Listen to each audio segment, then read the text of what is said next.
Grisayan that's not real. Shut the fuck up! I'm Yeah, doing. you cannot question his methods. By the way, guys, we are all the way live here. Welcome everybody to another left stream. We are drawing tonight. I am going to be completing some of these left cards over here, making a new one. And of course, we have the wonderful Giant Geo in the house, and we have Cowbun joining us. And later on, we are going to have T.A. Jackson, the great whale shark, joining us very soon. So welcome all the new people. Don't forget to subscribe, yada yada yada. You know the drill. So Gio, can you tell us a little bit about what you're working on right now? Well, apparently, my good friend Nicolo Salo, as Bab says, he went to Italy recently. So I'm just I'm drawing one of his pictures that he took that I might turn into an actual painting. But what I'm going to do is what they call a pen and ink sketch, but I just have to figure out because I don't. I discovered quickly that using an outline isn't very good for me, like a box, right? So I'm just going to basically freehand it, and I'm going to.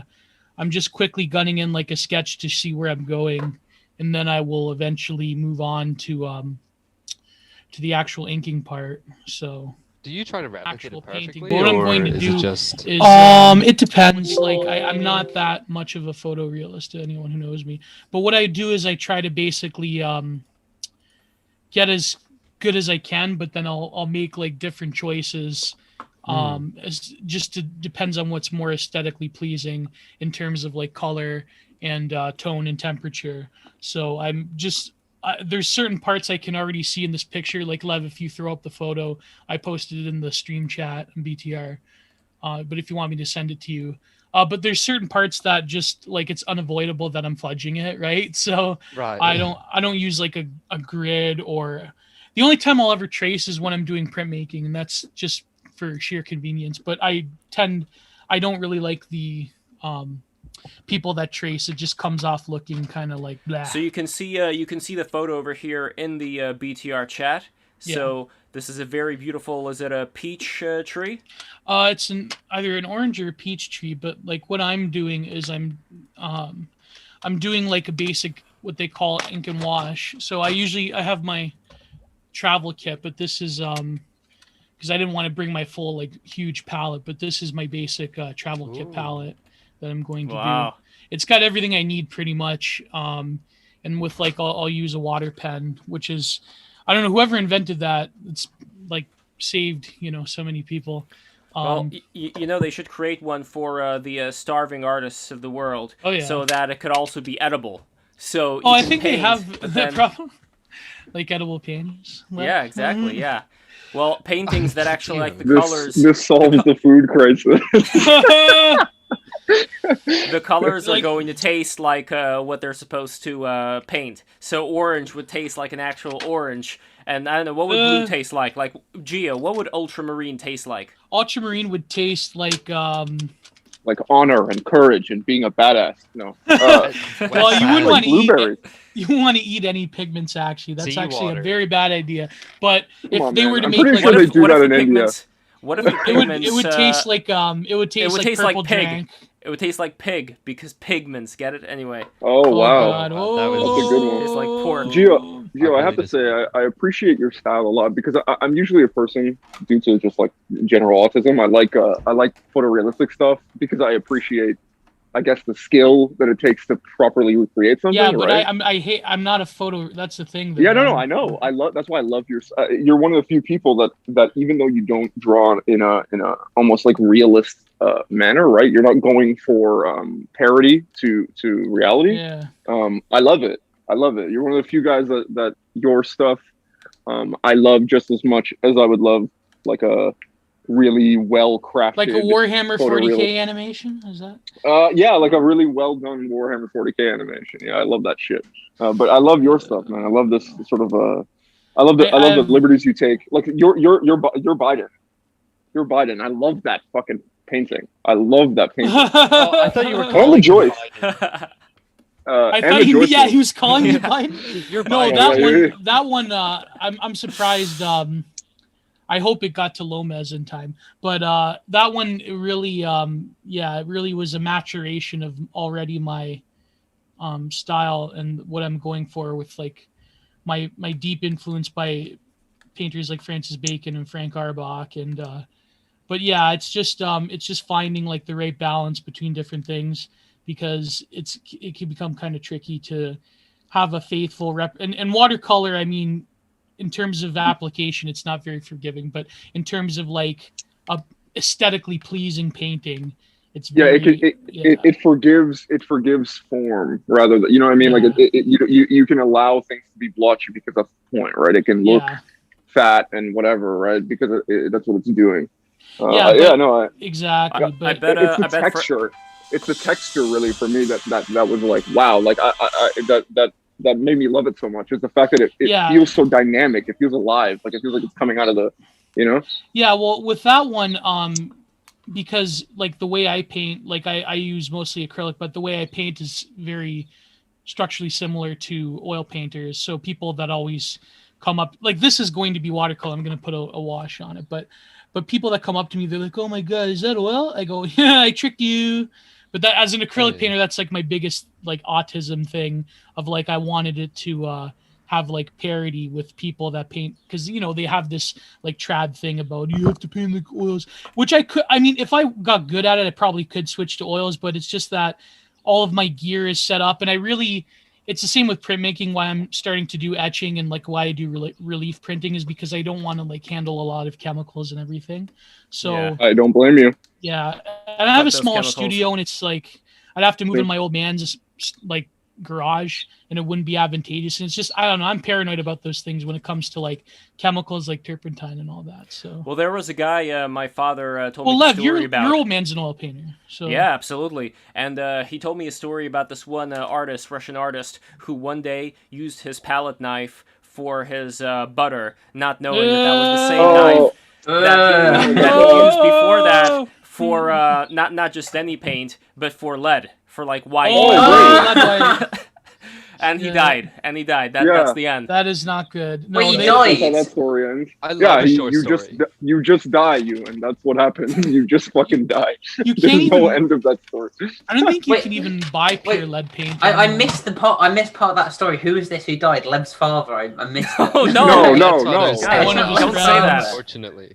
Yes. No, it was just, I don't know, just some Russian artist. It's just some urban legend about a Russian artist who used that knife for his butter. You know Biskinsky? He had to... Lev, you must have heard of Zedzala, right? I just had a workout right now. My brain is kind of fried. So but you'll have to ask me later. Yeah, he... Bikinski is the... Polish. You for sure have seen his stuff. Yeah, there's all at of his works are untitled, and he made and they're all fucking albums. Nightmare pieces. They're all like they literally look like warp paintings. If anybody was to make warp art, it would be Bikinski, man. Have you seen his photography? Oh yeah. I think briefly, yeah. Yeah. Doesn't he does like, it's like his paintings, right? Where they're a very strange, like it's almost like things superimposed upon each other, and like it's stuff like that. He was one of the first like digital digital art. Yeah. I don't like his digital stuff as much as his no. They're kind of they're kind of like early internet. They're cool, but like they're nightmare. Cool, but they're even scarier like for some reason than his. Yeah, they're that weird Web.0 uncanny valley scary Bryce like 3D type of. Yeah, exactly. No, not even like this shit was like but he his web paintings were like very particularly like the early internet, like if you'd see it in GeoCities. But he was telling the story about when they did this like Polish documentary on him, this film crew. He was saying about how in the Soviet Union it was very difficult to get like quality oil paint like Winsor Newton or Michael Harding, or so he'd have to like he's like, sometimes you get a tube and it'd be shit, and it's like, what am I going to do? And so that would drive him to do a very limited palette. And he would like literally, some of these paintings, believe it or not, there were only like umbers and siennas. Like it was mind blowing, like the way he was able to have that amount of skill with just such limited resource. Because of course, thank the Soviets for that one. But, like, yeah, I think that's actually something that I find interesting, right? Is that whole like it's like kids now, right? I'm not to make it a modern versus ancient thing. It's just like kids today. No, but you know what I mean. It's like you have, it's like the traditional medium people versus the digital, right? It's like you're forgetting skills because you have so many available tools, right? Yeah. It's like this guy had, whatever amount of colors he had, and he made that shit. It's kind of insane to think that it's almost like scarcity creates. The old masters, they only had access to very limited palette, like very limited color choices in terms of the amount of pigments that they were able to actually get. Like basic umbers, like ultramarine blue was so difficult, lapis lazuli, because you basically had to mine it in Afghanistan. And a lot of it was only really till recently they had tube colors until the Impressionists came about. Before that, you had to like mullet yourself, and you had to be very selective about what you're doing. And so it's not even just it's like a whole life. You can't casually be a painter. Yeah, you can't casually be an artist. Yeah, it was. You can now. I mean, it's terrible. But vocation, the calling. No, I don't even think that it's terrible. I just think it's interesting how that happens. Like, you see with this guy, he has, it's not that there aren't people now with all of the tools who are fucking insanely incredible artists. There are. It's just that they're doing fucking Funami now. That's what they're doing. Inflation art on DeviantArt. That's what they're using. Yeah, they're doing inflated Nala. But what's Funami? Isn't Funami like gay anime, or is Dick Girls or something? I thought that was Toonami. Toonami. Sorry, Toonami is the anime hour on. Oh, so that's not what he was talking about. He's talking about he was talking about Futanari, which is the Dick Girls. Yes. Oh, yeah. I know what that is. Yes. Yeah, you're right. We all do. We're patricians. Wait, are there any Futanaris in the 40K universe? Absolutely not. In fact, there is no trans people in 40K. Is there even women in the 40K universe? Yes, oh yeah, of course. I mean, the population explodes. There's trillions of people. How the fuck do you think that happened? Well, I thought it was all men who reproduce. Wait, there are trillions. Wait. If there are trillions of people, how come there are no Futanaris? What's going on? Listen, Lev. It would be against the war ethos. No, they're 1,000% are Futanaris in Warhammer 40,000. It's just that they aren't explicitly spoken of or talked about. But you could definitely write something or create something in which there are some sort of weird Slaneshi Dick Girls. That's kind of what I was thinking. I was thinking that they would belong to Slanisha's cult. Yeah, that would be. Slaneshi Dick Girls would be the natural Dick Girls, right? They grew from chaos. They actually grew their penis out of their body. But there would definitely be.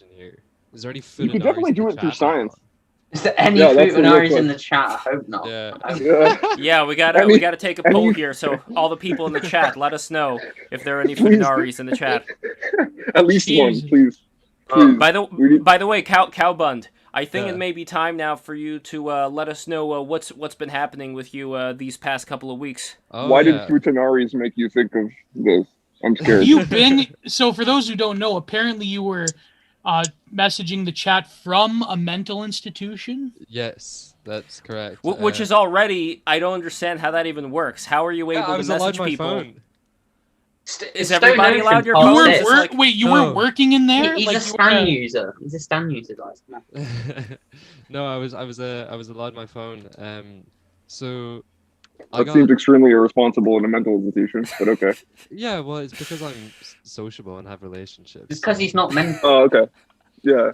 He's not like a usual person that would be in a mental institution. No, it's not that. It's because he's on an antisocial. Well, he is a Twitter user. Bad with it. He is a Twitter user, so we have to keep that in mind. Oh god. So okay, so what ended up happening is I had to go. I was experiencing some strange things happening to me, and I had to go for all these assessments, and then I had to be taken to. I was in Nottingham for a while, and shit, Nottingham. I keep forgetting that you're like really close by to me.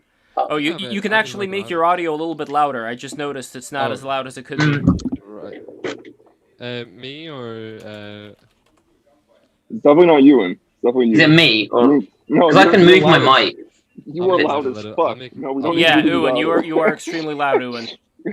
We don't. That's need because I you. dominate the calls in both voice and Oh, of body. course. No. I'm not gonna be. So for I'm not those- yeah. For those who are wondering, I'm currently just trying to gun through this foliage. Oh wow! Look at And that. then- I That think is you're doing a really beautiful. good job. Yeah. But well, when it's really it'll nice. make more sense when I actually put color. But please, so you were in a mental institution. You were going through some stuff, or Yeah. So there's a few things that started happening to me.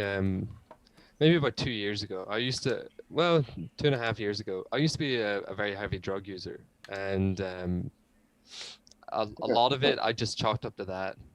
Yeah. Also does things things that to I your just brain. didn't notice. Yeah. Oh yeah, it does things to your brain, definitely. And also things I just didn't notice, like apparently hearing someone like narrate everything you're doing. That's not. Oh. I thought that was a internal monologue What do you mean? for like the Wait, longest wait, time. wait a second. Wait a second. Yeah. Wait, hold on, What do you hold mean by on. someone? Because if you're saying someone is disembodied, that implies that it's not you. If It's you were not. talking about inner monologue, that would be yourself, your own voice. You know it's you because it's you're driving it, but it's still there. To say it's something else, yeah, I understand this now. Yeah. So it was like, so I hear two voices. Okay. One is just that. It's what my doctors called a running commentary. Mhm. It's this like deep voiced man, and it's not. It's very apathetic. It just narrates sort of what's going on at the minute, and it's not like a book. You know what I mean? It's not like, and then he does this and that happens. Yeah. he tells me to kill people. It It doesn't work like that. It doesn't. Yeah, it's literally Getting just mysterious like, phone calls. it would be more He's not like, even here right now, people. He's having a psychotic episode as we speak. Sorry, Yeah. I'm kidding, my friend. I'm kidding. I'm It's like I'm fucking- on medication right now, so I feel well the medication's another thing. We'll get onto that later, but so it's just more like picks up phone, walks forward 5 steps, blah blah blah blah blah blah blah blah blah blah blah blah. Oh, okay. And on and on, and it comes and goes, right? It's sort of the intensity of it really depends on my mood. Like clinical, like a guy, like a clerical guy, Yeah. writing It's down your literally movements just- and saying it's- where you're going. Yeah, it's literally That is just very interesting. it's just No offense. my like whatever actions I take. Yeah. So I actually presented to the ward because I got in touch with my GP because I was having mood swings, and ended up getting into a very serious fight, and so I went because of that, and then they found all these other things that I didn't realize were not normal, because you don't know. I just feel like the problem with like a lot of these mental places, it's like they try and like say stuff that's like a bit quirky. It's like not normal. I'm sure it's like a bit different for you, but I've just had some bad experiences in these places. So I don't quite trust them. But like Right. you seem like a logical If individual. you so- really need it, yeah. yeah, that's- exactly. And it sounds like intelligent friend. He was going through. You were going through something that you sort of needed someone to reach out to, right? Or- Yeah. Yeah. This isn't the same thing. This Yeah, is, exactly. That's what I was saying. It's Yeah, it's one yeah. thing to go there and they're trying to convince you that you're fucking manic depressive or whatever the fuck, but it's another thing to hear someone else's voice in your mind.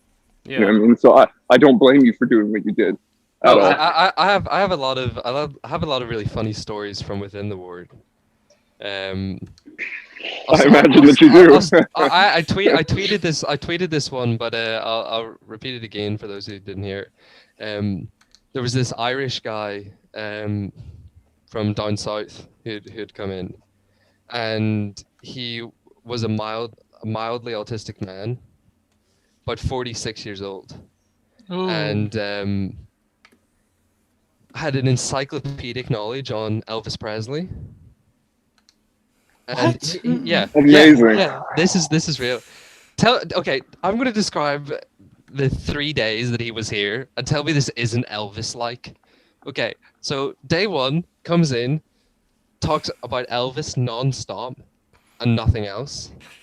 Day 2 gets like I don't know if it was a record player or an MP3 player or something, blasts Elvis music from his room and sings at the top of his voice. Later on day 2, smashes the TV with a chair in a fit of excitement. And day 3, Elvis has left the building. Oh, Pretty incredible. Pretty incredible. Yeah. Wait, what do you mean left the building? What are you He's talking gone. about? As in, we're not allowed out, but he got like transferred into a different hospital. Oh, okay. Yeah, he was gone. Yeah, he just did. I thought he was going to He pull came a, in. He came in I- and did the show and he left. That's Yeah, extremely Elvis. He I is thought tuned he was into gonna the pull like Elvis-verse. I thought he was gonna do like a One Who Flew Over the Cuckoo's Nest, Chief style, grab the sink and throw it through the window and then just run away, like in the Elvis suit or something like that. No, nothing like. Do you know what? I've actually. People have been telling me recently to watch One Flew Over the Cuckoo's Nest. I've never seen it. Although, from what I can tell, it's talking about how mental institutions are a bit mental. yeah, it's like Yeah. if Michel Foucault Yeah. directed Mm. a feature film, My name is Michelle. Well, it's God, you reminded me of shit. Look, like the criticism of psychiatry and psychology. Yeah. and you know what yeah, you reminded me of? it's sort of What about it's the Yeah. criticisms of children? What about Michel Foucault and the criticisms of children? Oh, yeah that we should that would be Oh, interesting to speak about. My he God. had to do it. He had to do it. To Lizio! You know, he's like, This excuse is me, I'm a French. prison of modernity. They have all these children around me. I kind of fuck them. I cannot resist. Oh my gosh! I'm a man of peace. This is I'm so. bullshit. Oh god! I cannot believe that I cannot do this. Who told me? Who Oh, tells I me just no. this? think if you're French, there should be countries you're not allowed to, you know. You're not allowed to go Yeah. to.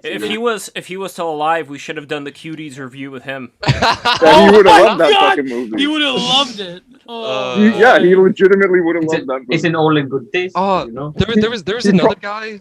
There was another guy in my psych ward called Simba. Like Simba! this is Simba! This is true. Okay. So Simba was this Jesus. he was this Zimbabwean guy. And Of course. Do you know the way? I Just get you. Ugandan, I get you people Ugandan card. beer. I get you people Ugandan. card. Sorry, I'm not trying to be racist. I'm. No, I'm not saying you're being racist. If you're gonna be It's like racist, those. get it It's right. like That's what I'm a lot of people, like African people in Europe. They all have that. Like they have a very good hustle mentality, a very good grift. To be Well- fair, you do sound a bit like my friend from Congo when you do that voice. So like, Yeah, there's they're not definitely some fucking around. similarities. he had a really interesting take. They're using the time. Anyway, let's hit the pick. His take was that the Chinese do not present do not present with consciousness. The Spanish do not either, and neither do Africans. Oh my God, he's kind of. I mean, there were 19th century like thinkers that actually thought this. This is not Yeah. totally out of whack. Yeah, the Chinese, the Spanish, and Africans do not have consciousness. Well, I And mean, they Wait. When he says the Spanish, what does he mean by Spanish? They all Because- have a hive mind. Spanish, as in like Iberian. But what's the difference between them and like the French? Isn't it like the same fucking thing? I don't know. It's a weird. No, do No? not say that to them. No, they are totally Well, the French are kind of like a weird mix of like Celtic and Algerian. Algerian and I Med. prefer the Spanish. Yeah. to the Yeah, French. but before that, the Spanish, from what I understand, they were the people who were also like fighting against Julius Caesar. You know, the same kind of tribal communities. Some of who then immigrated into that area and He- started kind of like a Gallic- copy of Gallic Rome. and Yeah, Celtic He people. means Exactly. mostly the But like the he means the 16th mix. century He Spanish, means the mix. and then those that went to the Americas. Yeah. So Oh, that's hilarious. that's who he's Okay. referring to. well, He was a really interesting guy. Wait, so he said that? Who was it? Remind me. Is the Iberics? The Chinese, The Chinese, Spanish, the Iberics, and the Africans. wow. They didn't That's possess. They had hilarious. collective consciousness before the Anglo people and the other they came to By the way, see over here. Finally, I got his little mustache to Animated. properly Yeah, look at properly that. move around. Oh yeah, because you've got to animate these as well, don't you? Yeah, exactly. NFT. Beautiful. What's this little fella called? So this guy is called Double Hatter, Double and Hatter. all the people around him are called No Hatters because they do not wear a hat. As what you can see about, over what a here. Mad Hatter? Well, that may be another edition that we're coming out with, and this guy's actually finished too. Even though he's in sketch form, I do have a version of him that I created, so you could see all of them over here. Let's see. So here is Distrustful. This one is Worried.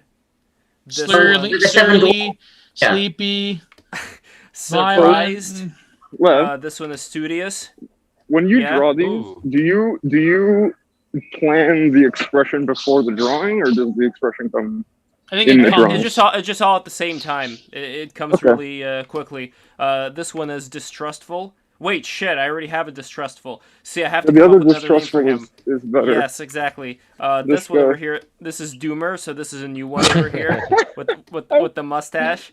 And He looks this like he's one- rising rather than being a Doomer level. I'm not sure if This- Yeah, Doomer's he the right looks, name he for him. looks like he's very upset about it.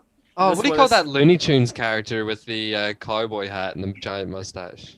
Oh, Yosemite Sam. Yosemite Sam. It looks Yeah, bit like he does Yosemite have Sam. the Yosemite Sam. I wonder. I They all wonder do. if I wonder Beautiful. when Michel Foucault debated Noam Chomsky, if he was like in the middle of it when he was like totally owning Chomsky, like totally just fucking his ass. I wonder if like Michel Foucault thought about like all of the Children. Tunisian boys that he was gonna By have. the way, do you actually That say? is- He's good.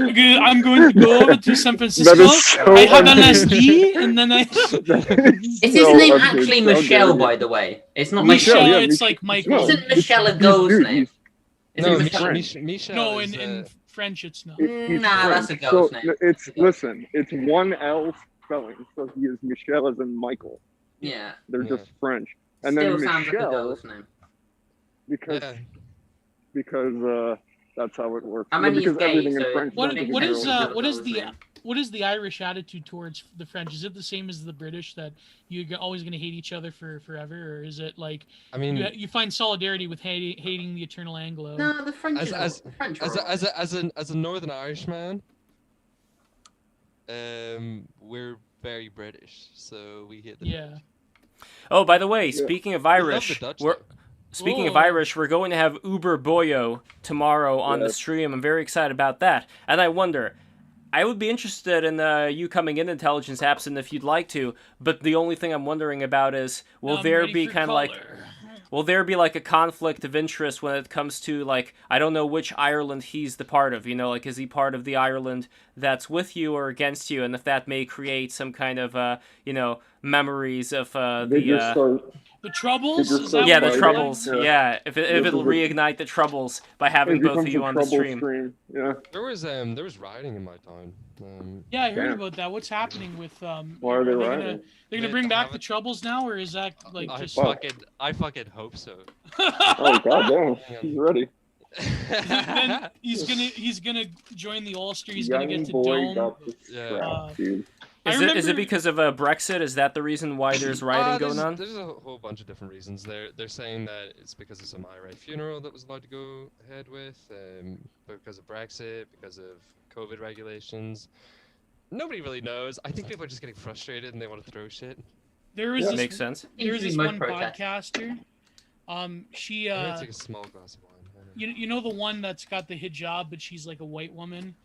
I forget her name, What? but like she's a very terrible terrible lefty. Wait, whatever. Linda Sarsour? Or are we talking No, about no, some... no. She's white. This is a podcaster, and and she was going on like, she's like very like, you know, that particular like British version of SJW, whatever you want to call it. Right? Mm-hmm. Oh, But, you mean the most obnoxious people on earth? SJW. You gotta say it like that. She's British. Yeah. I just call them Radlibs because SJW says like 2016. They're just Um, so oh, yeah, annoying. 2015, but she had a good point. She said that the problem is that like these fucking, it was like Dave Rubin, Candace Owen tweet, and she's like, the problem is they're trying to like figure out European politics through the lens of like being a fucking Americanist, and so they'll do things like the IRA are Catholic, so they're based in Trad, but the fucking Ulsters, they're Protestant, so therefore they must be like SJWs, and it's just like really stupid baby brain type That of doesn't stuff. make any sense. And It then doesn't the make people that any live there sense look at you whatsoever. and just like, what the fuck are you talking about? Yeah, Like, because who really, are you? when you think of what happened after, and Intelligent, you can talk about this. What happened after was that like fucking all of the people like in like you know, Sinn Féin basically became like the quote unquote SJW, like your pro EU party, right? So Yeah, Sinn Jerry Féin. Adams really fucked things up, in my opinion. I think they should have kept the war going, but that no, I'm kidding. I'm not fan posting. But I'm not. at the I'm same not going time, to disagree with you. I think that the biggest disasters. You know, like people talk about like the Industrial Revolution and its consequences. Yeah, well, in Northern Ireland, it's the Good Friday Agreement and its consequences. Yeah. It's the Good Friday Agreement was like it fucked people on both sides when you really think about it. But like that's I'm not gonna didn't do anything for anyone. It's just, it was just like it was a cucked compromise type of. I'm not gonna like go either way, obviously, because I don't have like as much. But there was a period where I did know, like I tried to be aware of like what was happening and with the troubles and everything.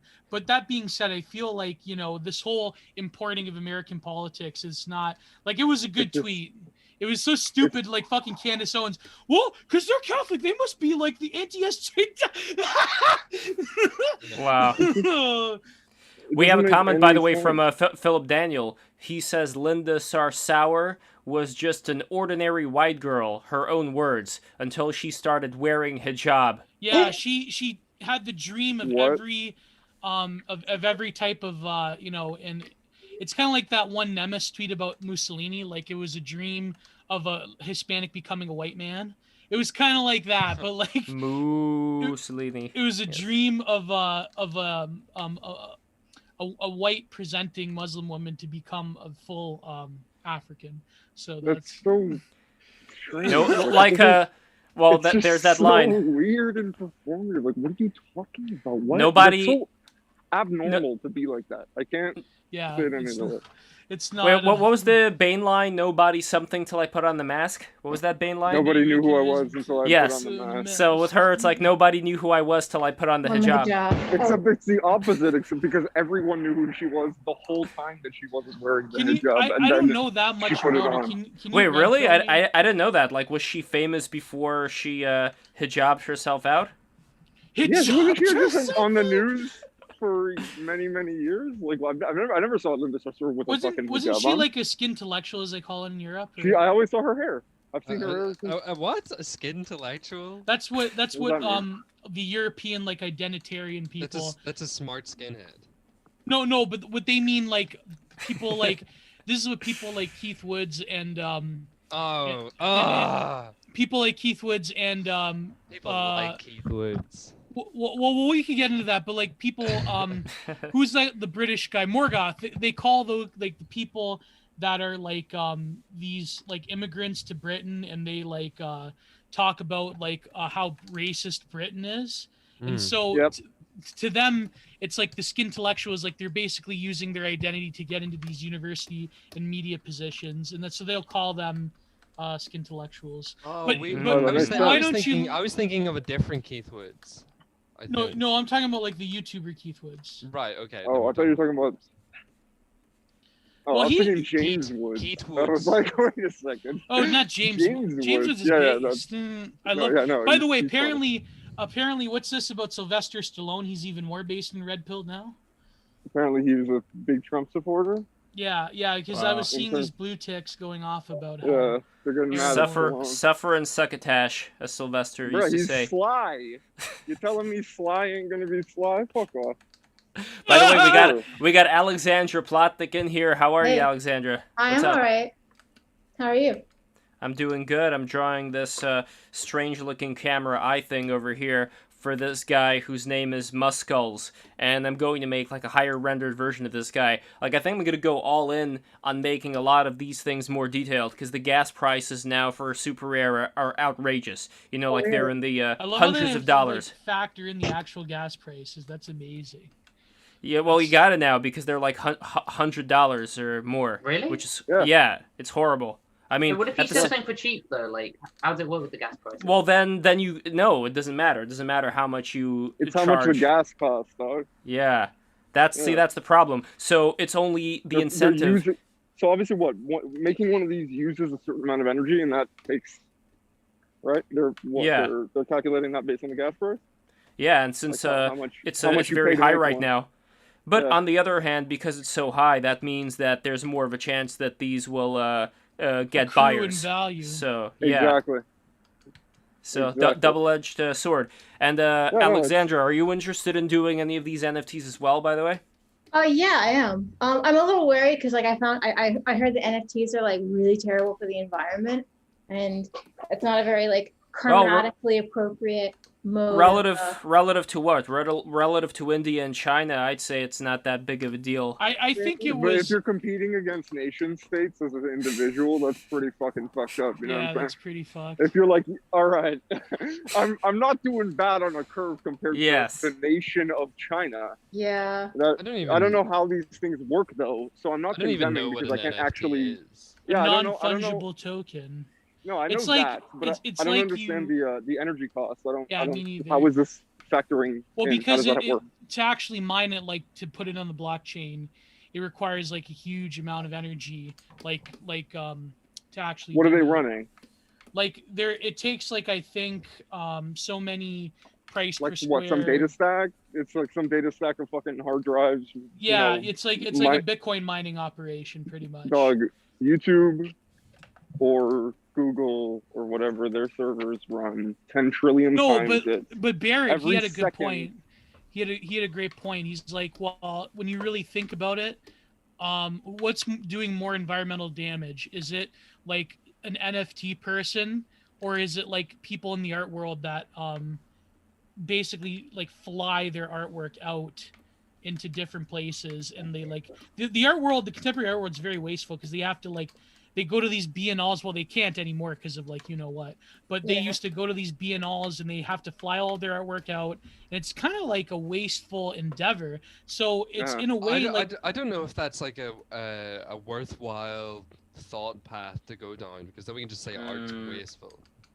Yeah, no, then Yeah, then it's you like could they- like it's not that You exactly. can justify It's not pretty that- much anything. You compare it, you know. and it's not Well, also people that are art is using like environmentalism or people like okay, here's the thing. I think NFTs are just a fad, and I don't as a person that's doing like traditional art practices, I don't like see the hype, but at the same time I have like people like my friends like Adam Lair. He's like, Gio, really terrible people like Jerry Saltz, they're just bashing NFTs with the environmental thing because they're like, oh well, they're gonna fucking threaten my margin as like the #1 art critic in the world, so I better bash these kids doing this NFT shit because I'm an old boomer, I don't understand this. So it's like, fuck you, Jerry Saltz, come debate me and break the rules, motherfucker. Yeah. There, you see that? See that, Jerry I- Saltz? Fuck you. I get that. No, sorry. that was a sick promo. I appreciate you cutting that. I love these off the cut. Yeah. Sick promo and shoot promo and Jerry Saltz. Well, wait till I Literally. introduce this. This is the Wait till I deep lore of introduce Lev's this. channel. Fellas, I To gotta the, show you something. What I'm gonna do for the oranges or the peaches. I have here.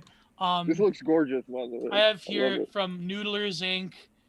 Anti-Tam, which I think is some reference to when the Americans like slaughtered the natives or whatever. So this is like, if you look at the color, like I hope it doesn't spill, because this shit is like it'll. Is it toxic or? No, it's actually everyone's natural, but look at how high chroma that is. Oh wow, that is My beautiful. God. But I'm gonna do that just for the oranges. But everything, I'm just laying in the basic watercolor. Gio, if you want to be the performance artist, right, you've just got to pour the ink over. Like after you finished it and you've got all the details, you just got to pour the ink over it and just mandala paint it. There are I thought you people- were going to say pour the ink over yourself. No, that's that what is an I would option. do. This is what Gio can do.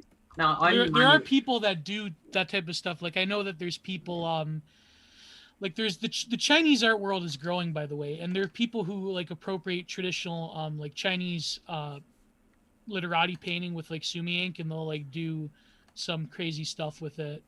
There was a guy in the 70s who used to like pour ink all over his body. Not that I recommend that whatsoever, because that's kind of like toxic. And well, my friend Eleonora, she used to be the producer of Ai Weiwei. I don't know what you think of Ai Weiwei. He did some kind of stuff with a lot of that Yeah. traditional. What's Ai Weiwei? Ai Weiwei is a Chinese contemporary artist who I really admire. He's actually starred in a sci-fi movie. Like he's done some kind of like I don't know, like fucking internationalist stuff, whatever. It's like, you know, whatever. Yeah. But he is generally a good contemporary artist. Like he's done a lot of stuff, like just dealing with like what it means to live. I agree. He's made traditional identity some from kitschy China. things. Well, it's also interesting to look at his past. Like, how come Ai Weiwei is who he is? I think it has a lot to do with his father. His father was a really well-known Chinese renowned poet. Yeah, and the communists like fucked him, like pretty much. Yeah, well, they sent him out to this hole in the ground, you could say, like this area in rural part of China where he, like his wife, and like a young Ai Weiwei, they just lived in a fucking hole in the ground, and this was Ai Weiwei's experience growing up. This is what he remembers. Like Bane, you know, he just remembers living in that hole. And so when finally he got revenge, but in the best way possible, by absolutely like skewering the communist government through illusionary art. But I think it is because his father is so well renowned. That's the reason why the Chinese government didn't really like go after him, as much as they could. Totally oppress him, yeah.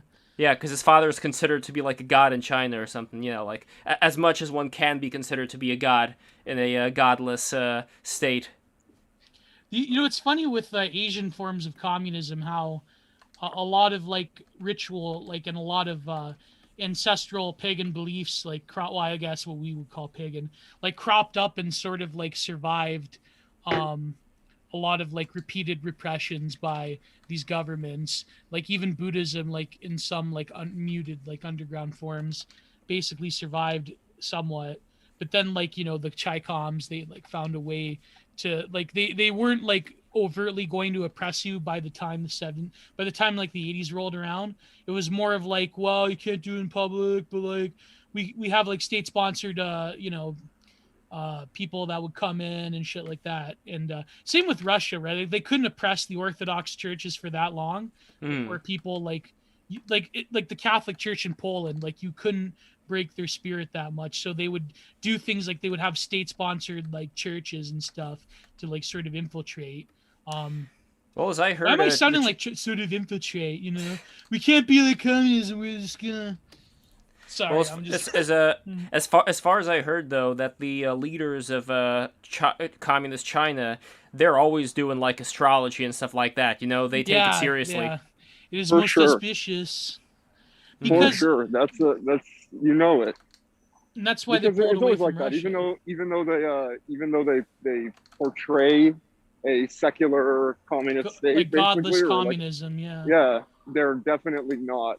China is probably one of the most intensely religious countries. Like superstition, all of that is still ancestral. Well, yeah, that's why they're still fucking like scarfing down tiger penises and shit, and rhino horns, endangered rhino horns, because they can't let go of that shit. They think, oh, fuck Viagra. Why not, hunt an endangered species to extinction? Why not? That's so much smarter. Exactly. But then why should they they do something else to help your libido out? They just need to work out more. The Chinese, if they need some like external animal, they just need to work out. I think rich old fucked men need to like get it together. And exactly work out. No matter how many tiger penis, sake bombs they down, like they're not going to be able to fully satisfy their like 19-year-old mistresses. See, let me tell you penis, right? If they're gonna like sucking on a tiger's penis, then they clearly want something out. There was this really bad William Dafoe. They're not sucking tiger penis; they're eating tiger penis. Well, yeah, but you have to suck on it to eat it. You have to destroy it. You have to make it tense in the mouth. It's like you have you have like a glory hole for the tiger, and never mind. Oh, God. That sounds like, I can imagine something like a portable cooker with you, just like a flame. No, it would take a real man to seduce a tiger and suck its dick out in the wild. Have you guys seen? You know Tony Jaa, the Thai dude? Like, Tony the Tiger? Are we back to Tony the Tiger again? No, I said Tony Jaa. Okay. Like, so Tony Jaa, the lame. Thai guy. Oh, yeah. Tony the Tiger slipping Rohypnol into people's drinks at Oh. bars. That's Oh, what Tony how the do you- Tiger would do. That's what he would do. I don't trust Tony. Tony Jaa did a Every- movie about like where this is a main plot point is animals being taken for things like this, like illicit restaurants and shit like that are people are just eating endangered species and all Yeah, kind Gordon of fucking Ramsay did some of that with the sharks in Japan. yeah, that shit's fuck, man. That's yeah, terrible, Japan. man. He That's sucked on the Japan? shark's penis as well before eating it. Was it By like- the way, there's a documentary on Netflix right now. I know Netflix documentaries, right? But it's called Seaspiracy. And it's basically just about how the fishing industry is destroying the ocean and like pretending that it's everything else. You know what I mean? Like if you go to conservationists, the one thing that they won't talk about is fishing, ever. Even though it's like what is that it's one just movie? insane. It's But called, why are they paying them money not to talk about it, or what's going on exactly? They're the things that establish these foundations. what They're is part that of the one establishing movie? of these foundations. It's called Black Water, Dark Water, or something where they kill all. Blackfish? Yeah, where Blackfish. they kill all There's of also the the Cove. dolphins. No, that's the Cove. The No, Cove. the Cove is just the beginning of this movie. He goes to the Cove and he films it. He's like, yeah, no, we went. They're still doing it. Like, Yeah. that's What basically I it's really saying. don't The understand Japanese do about not this give a whole- fuck. They But just hate what I- things of the ocean, literally. I don't know why. But what I don't understand is they're supposed to be about like Shintoism, right? They're supposed to be about this harmonious, They're killing the- existence with they're the killing animals. They're killing the Service, dolphins man. because the dolphins are competition. Yeah. This is why they kill the And dolphins. feel And again, this is fueled by fishing industry. Okay, so the fishing industry is reaping their waters, everybody's waters, right? Now the Japanese fishermen have less fish to catch. Yeah, so now they have to do illegal They are means now to- competing directly with dolphins who are way better at catching fish than them. So they hound the dolphins into the bay with sonar and their boats, and then they corner them and then just butcher them. Okay, Yeah. large groups. And this is like literally every it's single family. day. Every day they do this on clockwork. So they are doing it for themselves because they literally rely on the fishing industry of their village to survive, or of their town to survive. The town relies on the fucking fish, right? So killing the dolphins is in their best interest. And they don't want to hear it from other people. And Japan does not give a fuck about what anybody else says. That is just the way it works. They're gonna do whatever the fuck they want and pretend anything that they need to, right? Like the Japanese government does not talk about this town. They do not recommend people go there. And you know how Japan is about tourism. They want people to go. But if you go to Japan, nobody's gonna talk about this fucking place Yeah. because it's distasteful. It makes people be like, yo, what the fuck? But Yeah. does Like, does dolphin everybody know taste about nice? dolphin They don't taste eat so them, good. dude. They don't eat them. Probably eaten it. No, though. but Like, does if it you taste eat nice, canned tuna, you probably had I'm not dolphin. sure. I'm not sure. Probably. Well, they're My- missing like a kink in the market there, aren't they? If they're not eating the dolphin after They don't fruiting care. and murdering. People don't want to eat dolphin. People love dolphins. Yeah, nobody dolphins wants to eat are dolphins. Beautiful. Yeah, but dolphins are rapists, aren't They they? have 4 lobes. Yeah, but they don't care about that. Yeah, but nobody believes They're it as because much they think they're- only they're crackpots. as much a rapist. They're as much a rapist as you are potentially. You know what I mean? Like you don't That's know not a because big dolphins are dolphins. Nah, not a rapist. Some dolphins are Uh, probably rapists and some probably No, but aren't. what they mean, like, Who knows? because of the media and all that, they are like deemed They're like flipper. cute animals that deserve protection. I Yeah, don't they're like flipper. dolphins. They're flipper. Fuck dolphins. They're annoying. I think You're it was in- annoying. Yeah, but I don't want them to all die either. I don't want them to be mass slaughtered. No, I don't Or, want. like, Well, no, yeah. I you know don't. what But I it's like I'm not that concerned about them. I don't know. I feel like Okay. I feel like people think they're cute because they're like Disney animals or Sharks, something. I don't sharks aren't my favorite thing in the world either. No, Yeah, I but don't. sharks are Sharks- cooler. Sharks are cooler. Sharks are also being fucking mass slaughtered. Yeah, for And- bullshit. And that's for food, for the soup. So the is shark all of fin this? soup. Does all of this come down to these big fishing conglomerates? Like Yes. if those Well, conglomerates were. it's two things. It's big fishing conglomerates that own large portions of the market and can like control huge lobbies and do all kinds of crit. So there's a fucking Amazon. What is that and noise? backing It's up. like somebody's going. It's Amazon. It's an Amazon van backing up. That's the sound they make. Wow. Horrifying. Bill Yeah. Gates Anyway, drone. so So it's that, and then it's also some cultural things. Like China eats shark fin soup like crazy, and there's no benefit. It tastes like shit. It does nothing. It's just status. It doesn't even taste like anything apparently. It tastes like... it's bland. It's just expensive. It's just a status symbol, so it doesn't do anything. It's not beneficial. There's nothing to it. Why does shark taste bad though? Like, I don't know why it would taste bad. It's just like you're eating cartilage. They're not eating sharks. You're eating the fin. They're literally mass slaughtering sharks to just fin them. To just fin them. And then throw the rest in whatever the fuck. And that's it. It's just like they're circumcising the sharks, essentially.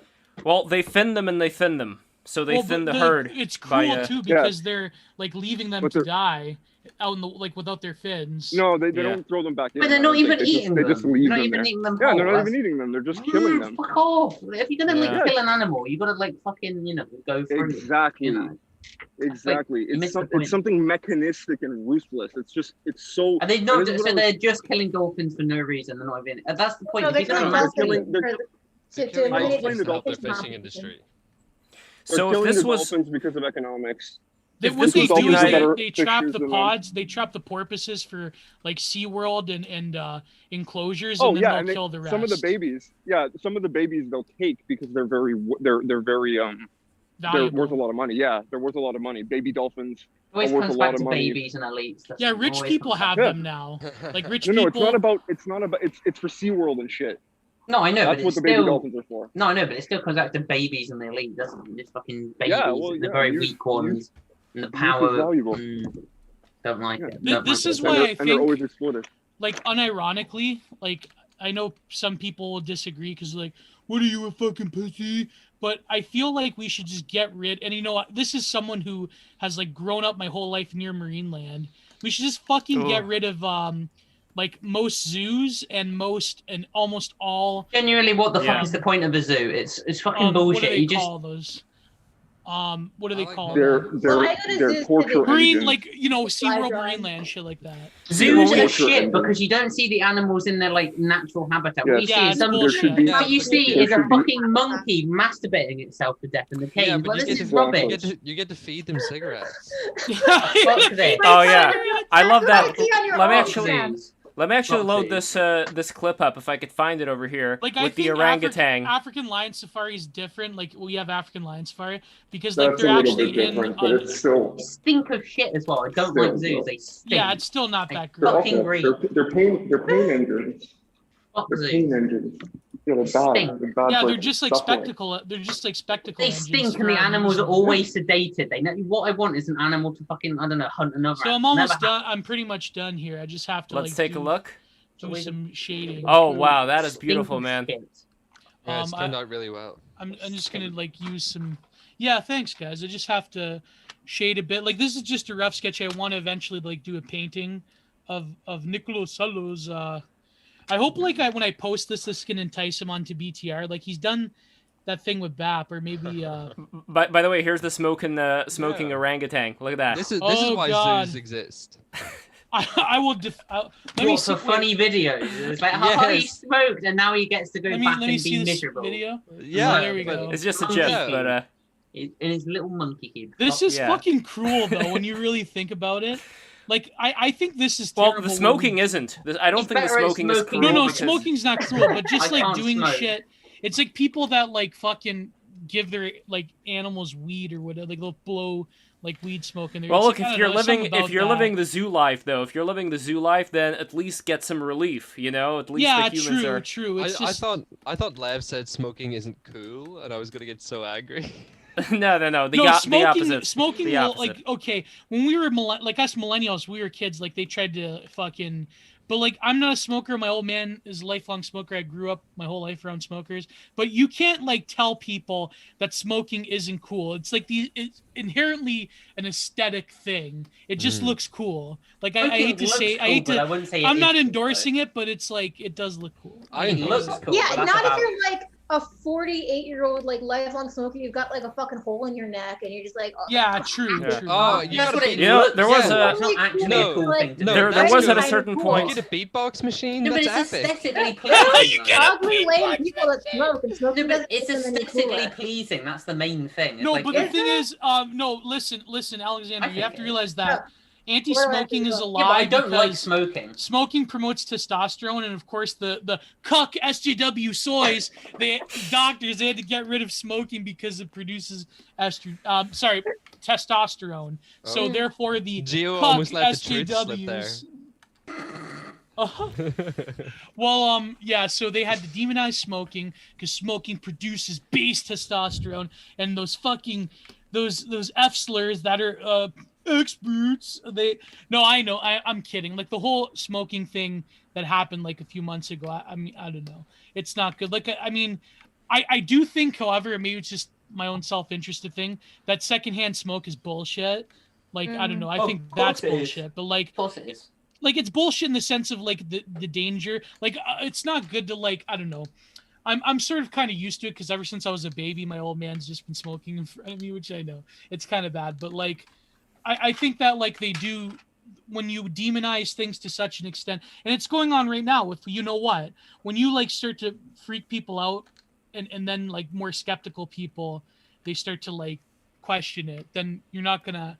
Then, like the legitimacy of the experts are like, you know, out the window. Well, usually it is the experts that end up leading people down the complete opposite direction. Yeah, I mean, look throughout at... history, science was always like that. No, well, what I mean more is like, look at the media, for example. I think that it's the result of the media that Donald Trump came into power, as well as any of the reactionary things that are going on. I put it squarely on the media. Like, if the media would just shut up and not say anything, then I wonder if people would even do... How else know? would they grab our attention otherwise? They need our eyes and ears in order to function. And the more, you know, and the more outrageous and the more like, you know, exaggerated they can make a story, the better.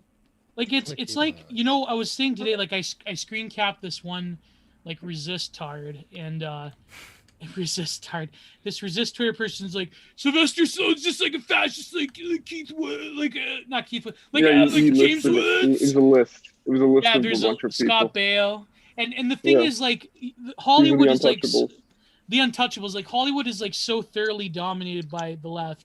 Like the thing is they can't handle this distinction, not only between the art and the artist, but like it dawned upon me like what are resist people going to do when it's like a few years down and like Joe Biden he has a little accident supposedly, and we get Kamala Harris, President Kamala, like President Mommy Cop girl boss, Mommy ACAB, Kamala. Sorry.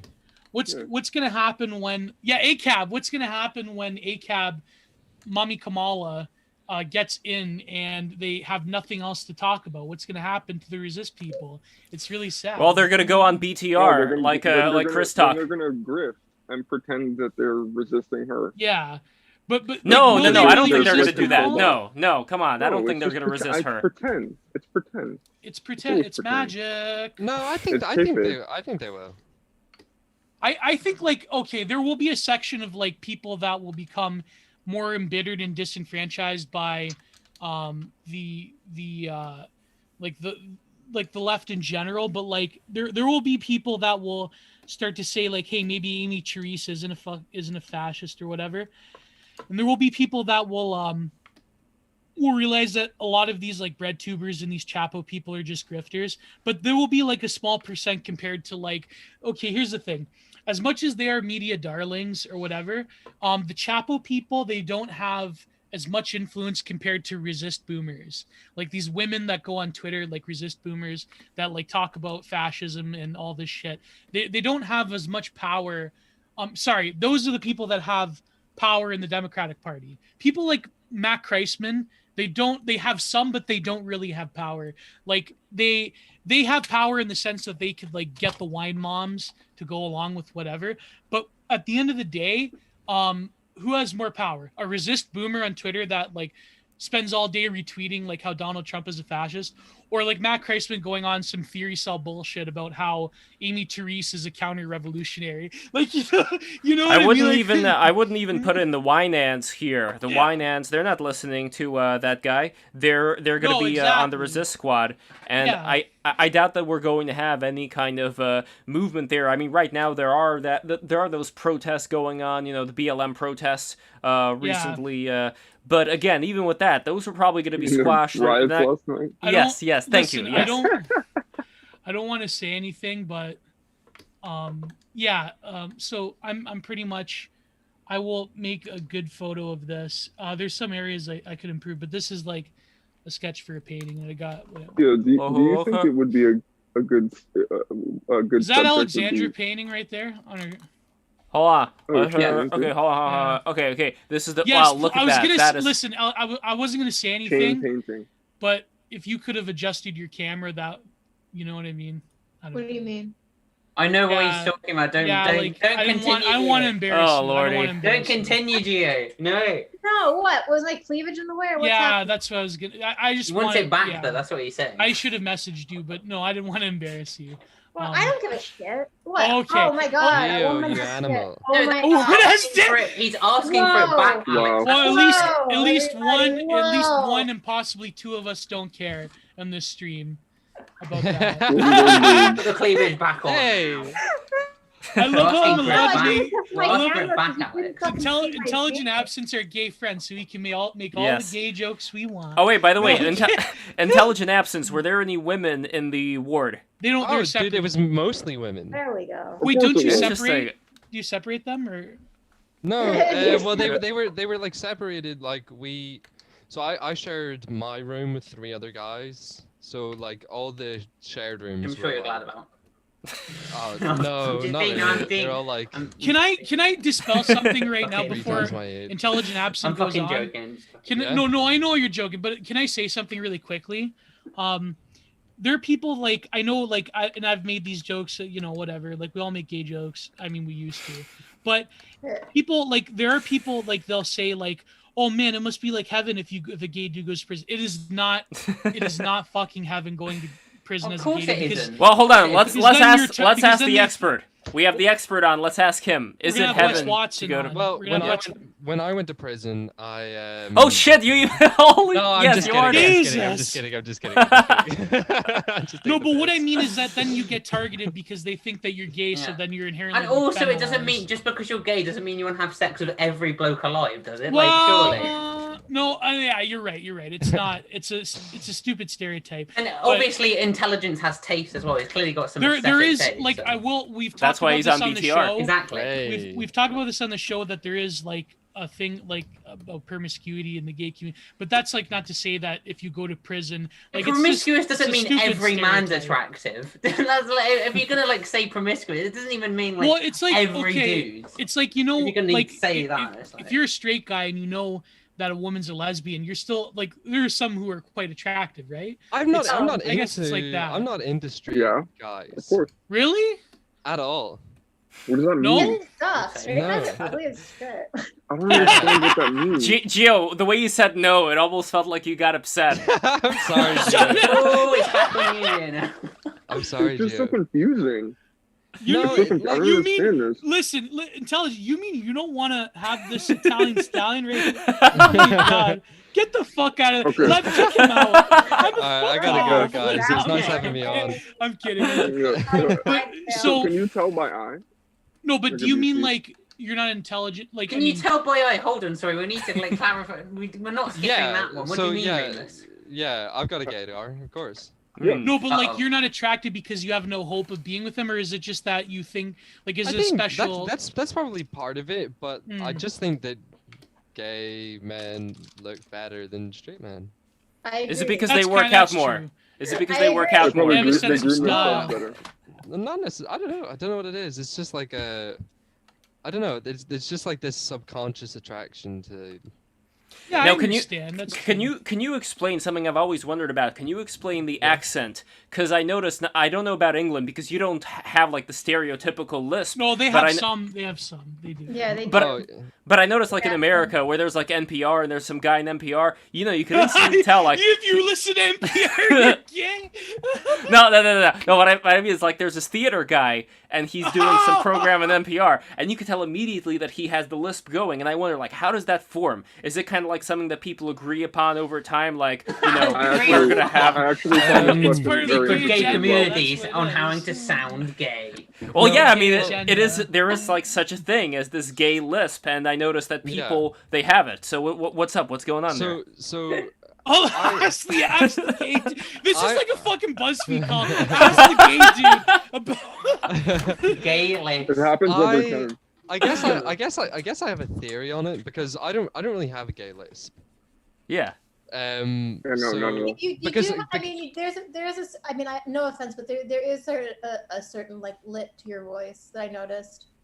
If you a gay lisp There's an with a Northern Irish L-I-T, like a lit, like this sort of I think vampire gay. Yeah, well, I think that's just because with the Northern Irish accent, you have like that rising inflection towards the end. Yeah, but like, I don't know. You sound soft. Oh, you sound.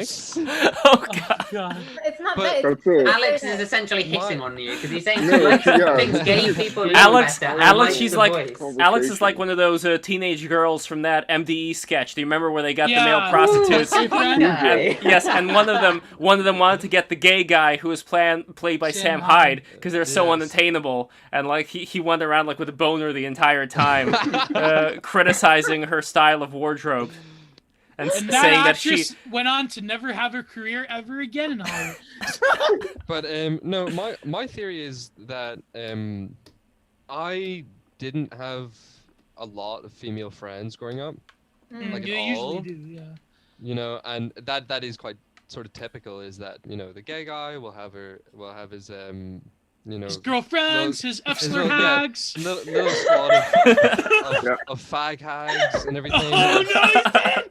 No. And whatever, right? I didn't have that because I didn't come out until I was 16, you know. But I like avoided that. I played sports, you know. I was more of a masculine interest oriented.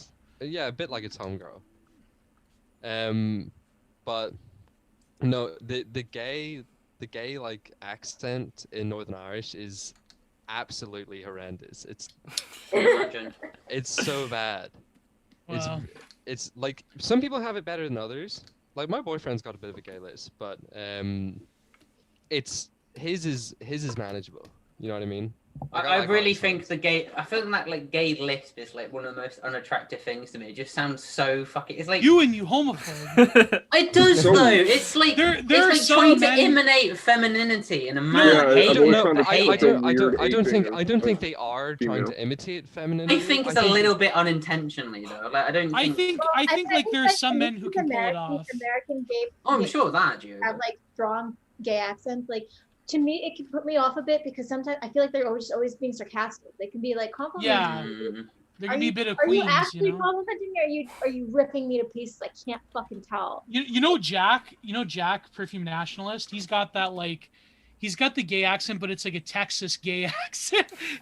It's really strange. But anyway, so Intelligent, yeah, you were saying your theory on it, but also we totally like sidetracked you from your story about women and same. Yes, I gotta know about the women. What's going on with them? Can we get some of them on BTR? So there was a girl called an old lady called Veronica, and she was schizophrenic as well, but she was far more advanced into her condition. She would rock side to side and pray 24/7 and. Oh wait, by the way, can you speak closer to the mic? I noticed that it's a bit further away. Sorry. Is that no problem? Yes, it is. I'm asthmatic, so I'm going to breathe into it eventually. No problem at all. I just wanted to avoid that. But so yeah, no, there were more women than there were guys. It's I don't really know why, because like the women there seem I don't, how do I put it? They're faking it? No. No. Well, no, it's just that the people who were more severe tended to be guys. Yeah. And I think that might have something to do with like this hesitation to like seek help Yeah, that comes- is. Well, Well- how's that Twitter meme go about guys in therapy? That they would rather. They'd rather conquer Anatolia than seek therapy. Exactly. No, There we but go. it I is would do true that literally anything.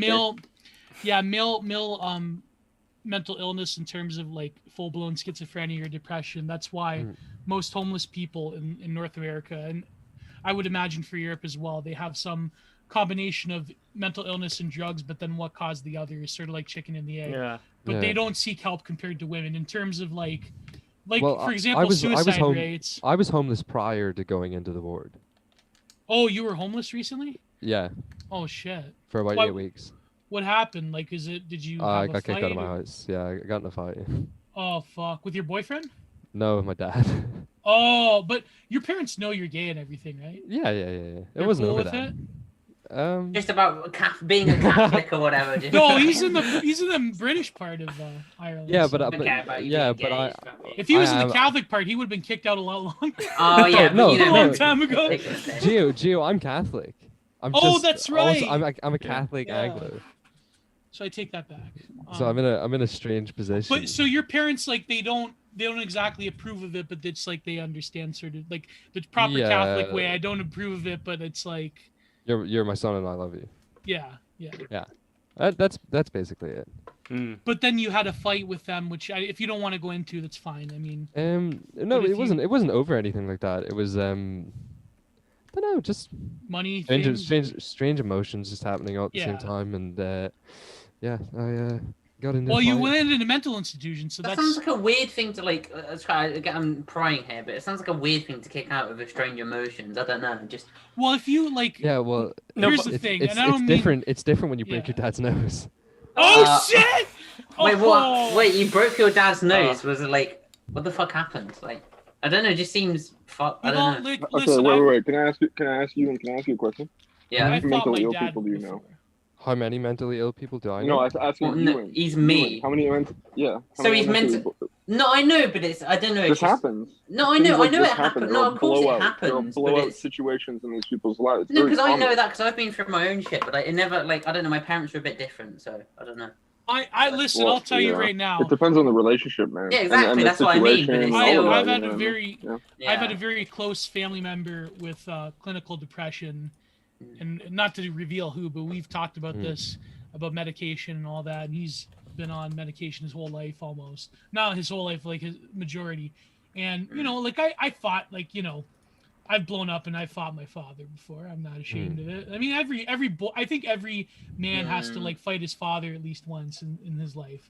Not like, and it didn't like. There it has was- to be a physical altercation at yeah, some point. yeah. Like Yeah. it was more me calming him down, like but whatever. It was my old man's like he's generally not an angry person compared to me and my mother, right? But like here's the thing, like when you live with someone who has mental illness, mental health problems, whatever the correct term is, it can become like not to put like, and it's not blaming anyone, it's not blaming intelligent.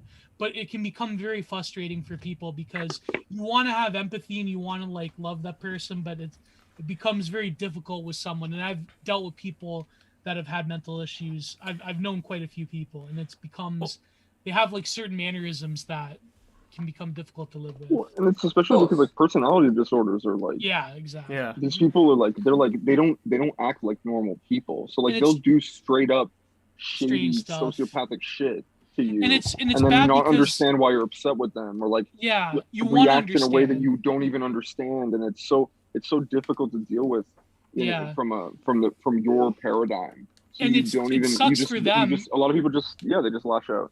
It sucks Yeah. for them because some of them like they realize what they're doing, and it's like it's a very But they difficult just can't stop. situation. Yeah. Yeah, it's often very tragic. Like I'm not. Yeah. When I heard that, I wasn't surprised. Honestly, So that you intelligent. said that. Yeah. So go Yeah, on. go ahead. So you broke your father's nose, and then Yeah, so I had to sofa surf for about 8 weeks. oh shit. But But when you But say do you have a mental history illness- of like you have a history of mental illness or? no, this is the first time. So my diagnosis was first episode schizophrenia, Hmm. and But how long have you been hearing the narration go on? for about 2.5 years. Well, okay, so then it wouldn't have been like the first time. Like obviously, you well, would have known there's slow something up. going on. But I didn't know until recently that wasn't normal. Oh, I see. Gotcha. Well, what Like happened? this- Schizophrenia is interesting. Yeah, go ahead. Sorry. So I had previously had a really heavy drug use. I've been clean for about 8 months or so, maybe a little bit more. But that all started when I was about 17. And The drug use. yeah, Did you have the drug use before you had the schizophrenia or after? before. So do you think? I mean, I'm not a doctor here, but do you think it's possible that the drug use created this situation? No, he's saying you No, said because you had it I before. Oh, had- you had that before. Okay, gotcha. No, Yeah. I had the drug use before. Oh, okay. Well, there we go then. And, Oh, I mean, I'm so not saying you're this is like. one came before the other. Right. Okay. What And kind that- of and drugs that- did you take before that may have contributed to it? I'm not saying it a did, lot but of it's like. a lot of I did a lot of LSD. Oh, there you Yeah, go. Well- Meth, Jesus. meth, If cocaine, I had to ketamine. If I had That's to good guess for a lot of things that would people. do this, I would literally just guess these drugs. But the thing is, Holy it's not like shit. the scare stories Have where. I ever told the story I went into work high on meth? Oh shit. No, I mean. That It's a girl. very short Yeah. one. I went into work high on meth, told them I was on meth, and got fired. Wow. Wow. What a Chad. No, but Yeah. it's not like the scare stories like the you take LSD then you go crazy. It's like that if you have a proclivity towards yeah, that is. Yeah. I would But never want Break from someone reality. Because Yeah. my brother before he died, he had similar problems. So it's Oh, a okay. generational it's thing. yeah. And do you think That it's makes sense. And if pretty? you don't mind, how did your brother die? He committed suicide. Oh, okay. Okay. Wow. Yeah. There's that a makes weird sense. there's a weird coincidence between around the number 18 in my life, which is that my dad was 18 when my brother was born. When my brother was 18, I was born, and in 2018, my brother died. Holy shit. Yeah, Wow. so a weird little triage of the number 18. When's the next 18 coming up? Like a big one. Well, I was meant to have kids at 18, but God didn't plan that, right? Wait, what do you mean meant to have kids at 18? Who was the mentor in this case? Oh, I don't know, fate. If the number 18 was Oh, to he- recur, there was the whole like my dad 18, brother 18. Ah, You're I was going to born. have 18 children. That's what it is. Yeah.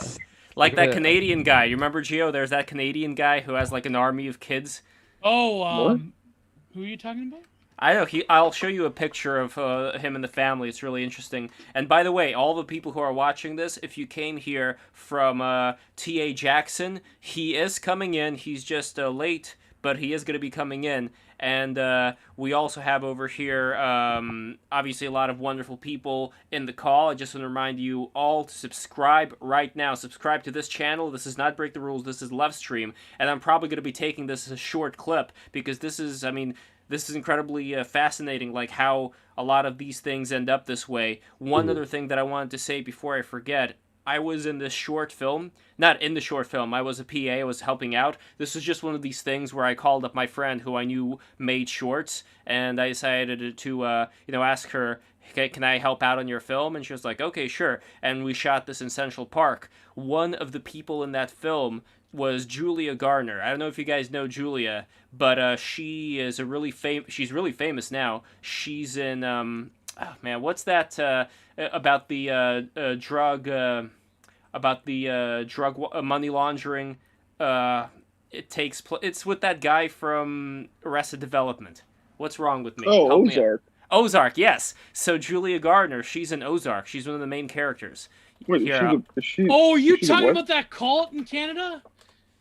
No, I'm not talking about the cult. I'm going to find Oh. out what that is. But let me show you a picture of Julia Garner, because I've known her for a long time, like since, 2009 or something crazy like that. So this is her. This is Julia Garner. I'm sure you must have seen her in certain things. Maybe But- I have. But anyway, we were in this I was helping out in this thing called Our Time, the short film, and there was a guy there named Henry Watchell. Very nice guy, very approachable. He ended up going to prison, and I think he's in a psych ward now, but he went to prison for killing his mother when he had a epileptic episode. And he was also, over here it says, evidence submitted at the hearing shows that the defendant has not consistently complied with his medication regimen, and while he has improved, has continued to struggle with substance abuse, and that he suffers from suicidal ideation.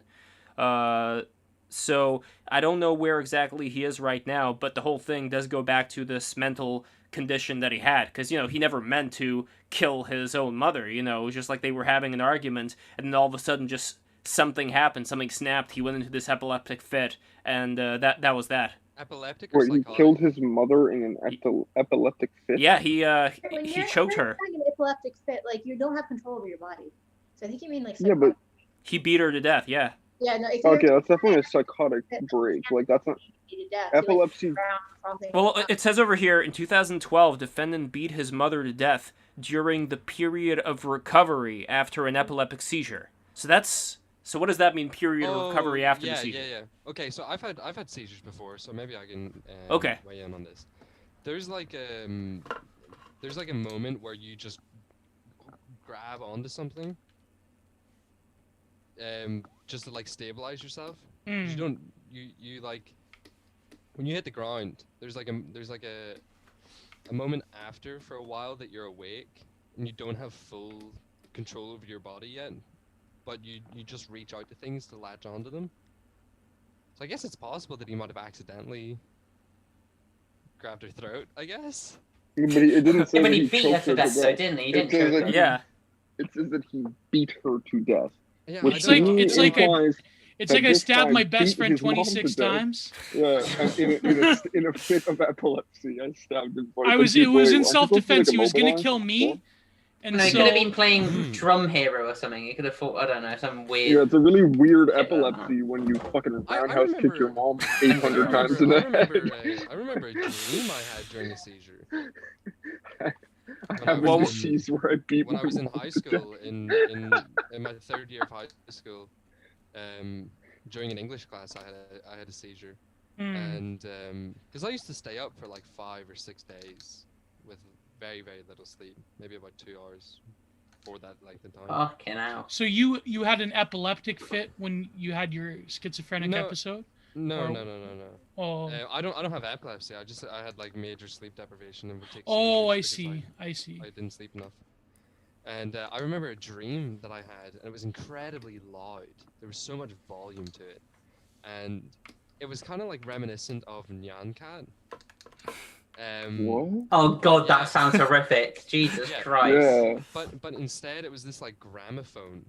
Oh, that's even worse. If you're about to die and Nancat starts playing, fuck me. It was this. It's like a Caretaker's album. Yeah. It was this gramophone stuffed with like just bits of cats. They were like just disembodied bits of cats. They weren't like, it wasn't gory or anything.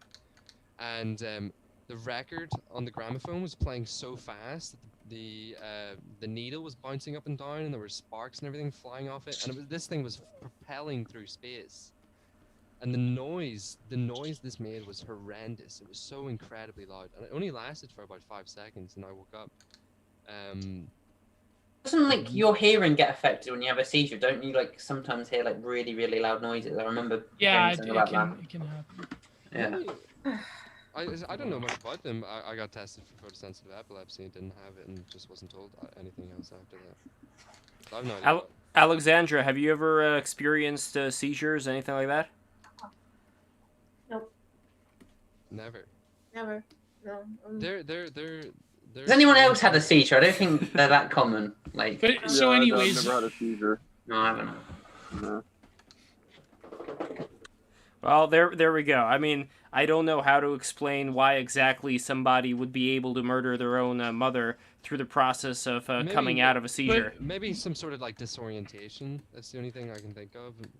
I'm pretty sure that he just beat his mom to death and then said that it was because of an epileptic seizure. Ah. Like, That's what it really sounds like. Like, What were you gonna say, that Alex? doesn't make any fucking sense at all. That's not how seizures work. This dude is essentially saying that, okay, my body seized up so hard that I killed my mom. Like, what? But the What are thing, you the talking thing about? is, And it's You don't like, I can buy it. He may have been understand like really choking her. disoriented. He may have come out of the I could- seizure, but really disoriented, seen his mother as a threat, and attacked and killed her. Like that's. Mm. Yeah, I think that's literally. why.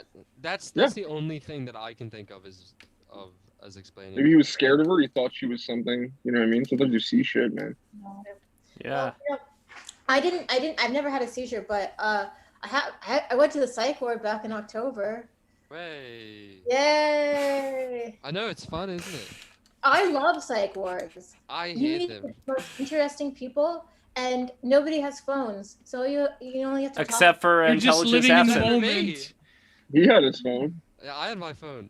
Oh really? Okay. Yeah. never mind. He was communicating with me on Discord and Twitter and everything. We could have done the Oh, yeah. stream from there.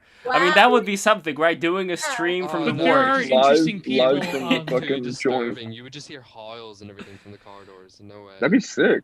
It'd be No, it fucking wouldn't. weird, dude. I have Yes, no it would. privacy in It there. would I be- share my room with 3 other men. I have a curtain. Well, you could you can like write a contract. Although since they're mentally unstable, maybe they can't consent. I mean, that's the other thing. Like, I don't want to put people in a you know. I Yeah, I can't pillows. just ask them Like to be guests on my little internet show. I mean, that was kind of like the inspiration for BTR. Everyone Like, the in the idea is like we entire would just like go to homeless fucking people. We Yeah, man on Really? the street, but it's like Yeah, just actual the homeless crazies, people. man. Pretty sure You- Jules would just get stabbed if he did that. You've got 2 crazies in. Well, at least 2 crazies in. Me and Alexandra. yeah, there we go. No, I'm pretty crazy as well. I It's just feel my There we stuff's go. less maybe. I don't know. I Well, was You at just haven't gone to the. You haven't been put in the clink. Alexandra's the queen of the Permanently. quirked up shotties on there. I mean, I've been put in unofficial asylums before. They really should be labelled asylums. These Spurg schools, they're fucking awful, man. They don't. Oh, They, the they, children, the schools where they do that, like they have disciplinary schools. A lot of them are fucking scams. Eh? No, but they're not it's not disciplinary. The ones I went to, they were like special schools, and they were like they might as well have been disciplinary because they had this like fake. You know, I described it in the book I wrote. The demons wearing the robes of angels. They were trying to be like, oh, look at us, we're so brilliant and that, and they were just like. They were not good people. They weren't like Yeah. horrendous, but they I just think, don't like, care about you. At the all. whole, I hate that you've not given me that analogy. Ah, I will Jesus. use it. But the thing is, real talk, like the like the stereotype, like you're crazy, like they're gonna hurt people. Like, if anything, they're like schizophrenic people. They're more endangered themselves. But there are people that Yeah. can commit No, they- violent acts that have another Well, form. the only encounters you ever have with schizos in the public is them like freaking out at you. I just like that's yeah. the to only- specify, like- so this is maybe important to what you're saying, but it's like it wasn't schizophrenic or anything. It's like for autism spectrum bullshit. It was like I don't Yeah. even believe I have it. I think I'm just a bit weird. I don't think I have autism Yeah. spectrum. You're a quirked up Well, that's what they Exactly, I'm a define. quirked shorty in male form. Exactly. Now, Exactly. intelligence. You were mentioning that you had a bone to pick with the people who take the assumption that a lot of this is like some shamanic stuff. So I'm curious if you can talk a little bit about that as well. Oh god. So they have this like weird idea that you know that there's this like deeper meaning, like as if I can peer through the veil, you know, when I get these signals or when I hear something. It's gibberish. It's literally gibberish 99% of the time. I can't make heads or tails of it. It just happens. I got told by God to take the day off. I don't even work. You know what I mean? Like, what? I think there is something to it. Like, I got told by That's God to take the amazing. day off. I don't even work. That's I have to tweet. You should tweet that, intelligent. That is I amazing. might. That is one of the funniest things in the world. Holy shit. But, It's kind of like the He's like, dude, just like take the it lyrics off, to bro. Rosetta Stone, where it's like, I'm the chosen one. They chose me. I didn't even graduate fucking high school. Yeah. Yes, it kinda reminds me of a Rosetta Mitch- Stone is an amazing song about this. Yeah, It people also who reminds talk- me of Mitch Hedberg a bit. Yeah, well, he's in the same vein, right? It's Yeah. the people who have a psychedelic experience and then think they're the fucking chosen one. Yeah, I you know. But I forgot that- my pen. But that's I forgot my pen. But that's Shit the that's bed the thing. again. Typical.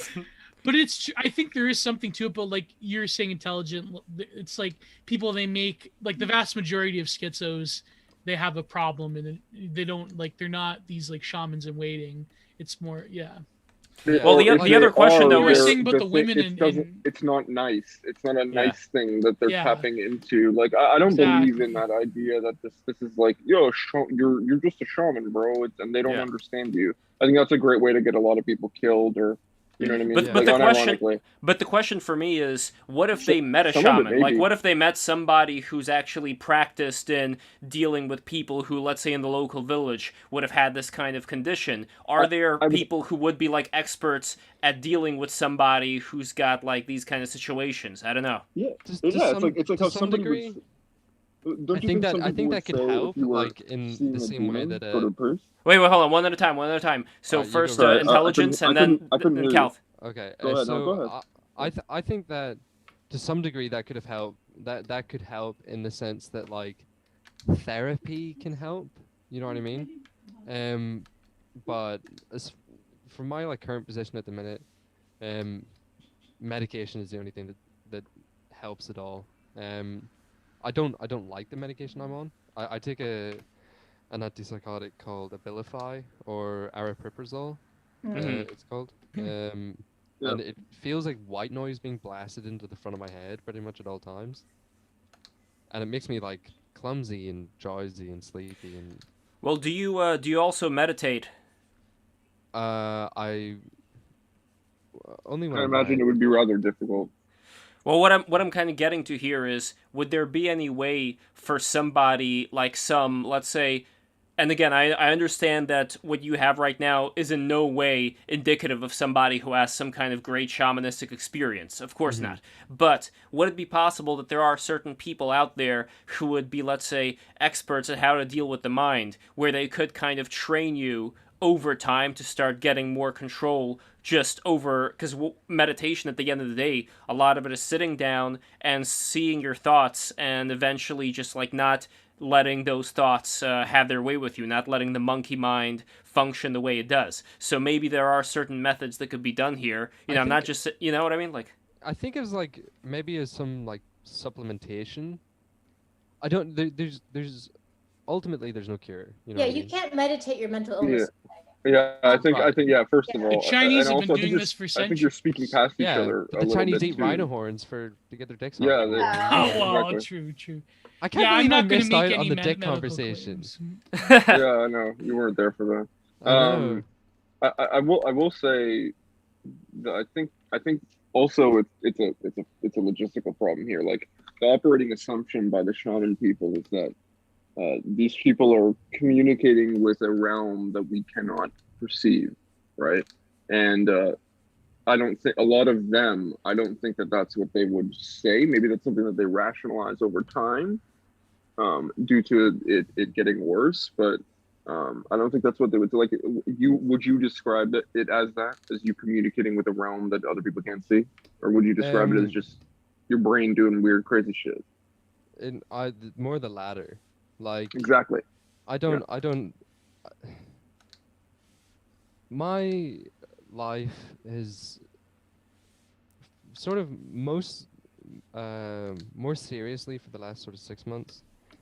My life has been incredibly confusing. Things happen to me that don't make sense, and I know that other people can't like really I think people can understand in the sense that they can like see there's a problem and they know what to call it. But I think that people who aren't in the same position don't. It's not like the movies. There's like this like, because when I heard it, when they told me what was wrong with me, I took a break because I wanted to vomit. Because you have this like idea that, you know, it's this terrifying illness and one day I'll lash out and kill everybody and, you know, and stuff like that. And there's like this like a perception of it being this really scary thing. On the other end, there's, you know, these people, especially on more esoteric ends of Twitter, who talk about like to quote one of the people who was talking to me about this, to become schizophrenic is a wonderful, wonderful opportunity. The trick is to make sure you're nowhere near where straight people being non-schizophrenics, can get at you. What? I do think that's kind of funny with the whole. That just makes me want to make another gay joke when you say that. Yeah, right. Yeah, exactly. Yeah. No, But yeah, interesting. That sounds like a person who's trying to manipulate you and control your day. Right, exactly. Like, I don't know what else to say. Hey, isolate yourself from everyone except people like schizophrenic me, returns quote with unquote the me. great aesthetic visions and scientific breakthroughs and poetic understandings, and it's almost as though they have been aided by demon artificers. Like, I don't think this is the right sort of Some of them mentality. have. I Yeah, think some of them so. have. Oh, But yeah. it's also like, hey, is that desirable? But you felt like you couldn't be around like quote unquote normal people like during. No, this that is time. this is like what someone who I was talking with Oh. was telling me to get away from people who Was he related to any Kaliak thing, or is this completely separate? No, this is completely separate. It seems like adjacent to it, but no, this is separate. Yeah. No, yeah. What that seems like to me is that kind of mentality, which is just like, hey, I'm a think it's fucking dangerous. stupid It's gonna get idiot who somebody doesn't know killed. anything. Yeah, I'm a stupid idiot who doesn't know anything, but I think I'm really fucking smart. Yeah. So I'm gonna tell people I don't know things that I made up and tell them that they're true because of some other stupid bullshit and people believe stuff on the internet. Right. And then Yeah. they're gonna fucking kill themselves, and I'm not gonna care because it has nothing to do with me. Like, it's just completely sociopathic. It doesn't make any sense to say things like this to people. There's just like people. There's a scary number of people who, like the guy I screen capped today, the fucking about Sylvester Stallone's a Nazi. It's like there are people that don't that solely live their lives through other things because like either politics or what. I mean, politics is the most readily available choice because this is what people in our epoch are doing. There are people that don't have like very much inner will or capacity to not just regulate their lives, not like Jordan Peterson, like wash your penis, clean your room type of thing, but like well, we'll talk about the Uber Boyle tomorrow. On here, and I don't even have my camera on. No, but like we don't like people that don't. By have the way, an that inner should be an extra perk when you get a ticket to see Jordan Peterson live and you get the VIP pass. He should wash. He should wash your penis for you. What if you He don't shows have you a how to do it. Well, because I mean, Jordan if you Peterson's a wash your vagina. transphobe, Yeah, so it if you doesn't don't, matter. you're not watching Jordan. Wash your Peterson. vagina. If you're not a transphobe, you're not watching Jordan Peterson, right? Yeah, that's right. It's not for you if you have a vagina. I'm Get out of here. Well, They'll construct like a tree house in the backstage of the theater like, and say like no Alexandra, girls to allowed, answer your no girls question- allowed sign on the tree house. To answer your question, That's the penis washing station Yeah. in the tree. yeah, to answer your question, Alexandra, what is there any woman who would actually buy a Jordan Peterson? Dude, Like I was My mum's bought one, I'm so I can kidding. tell you, my mum's bought one of Girl, Jordan Peterson. back in the day, like I What was woman just is into kids Jordan together. Peterson? Yeah, no. there's actually many. No, there is Yes, true. Okay, there there are. I just said my mum bought one. I'm making a joke that only like incels. I know the joke, but Women you know. can be incels too.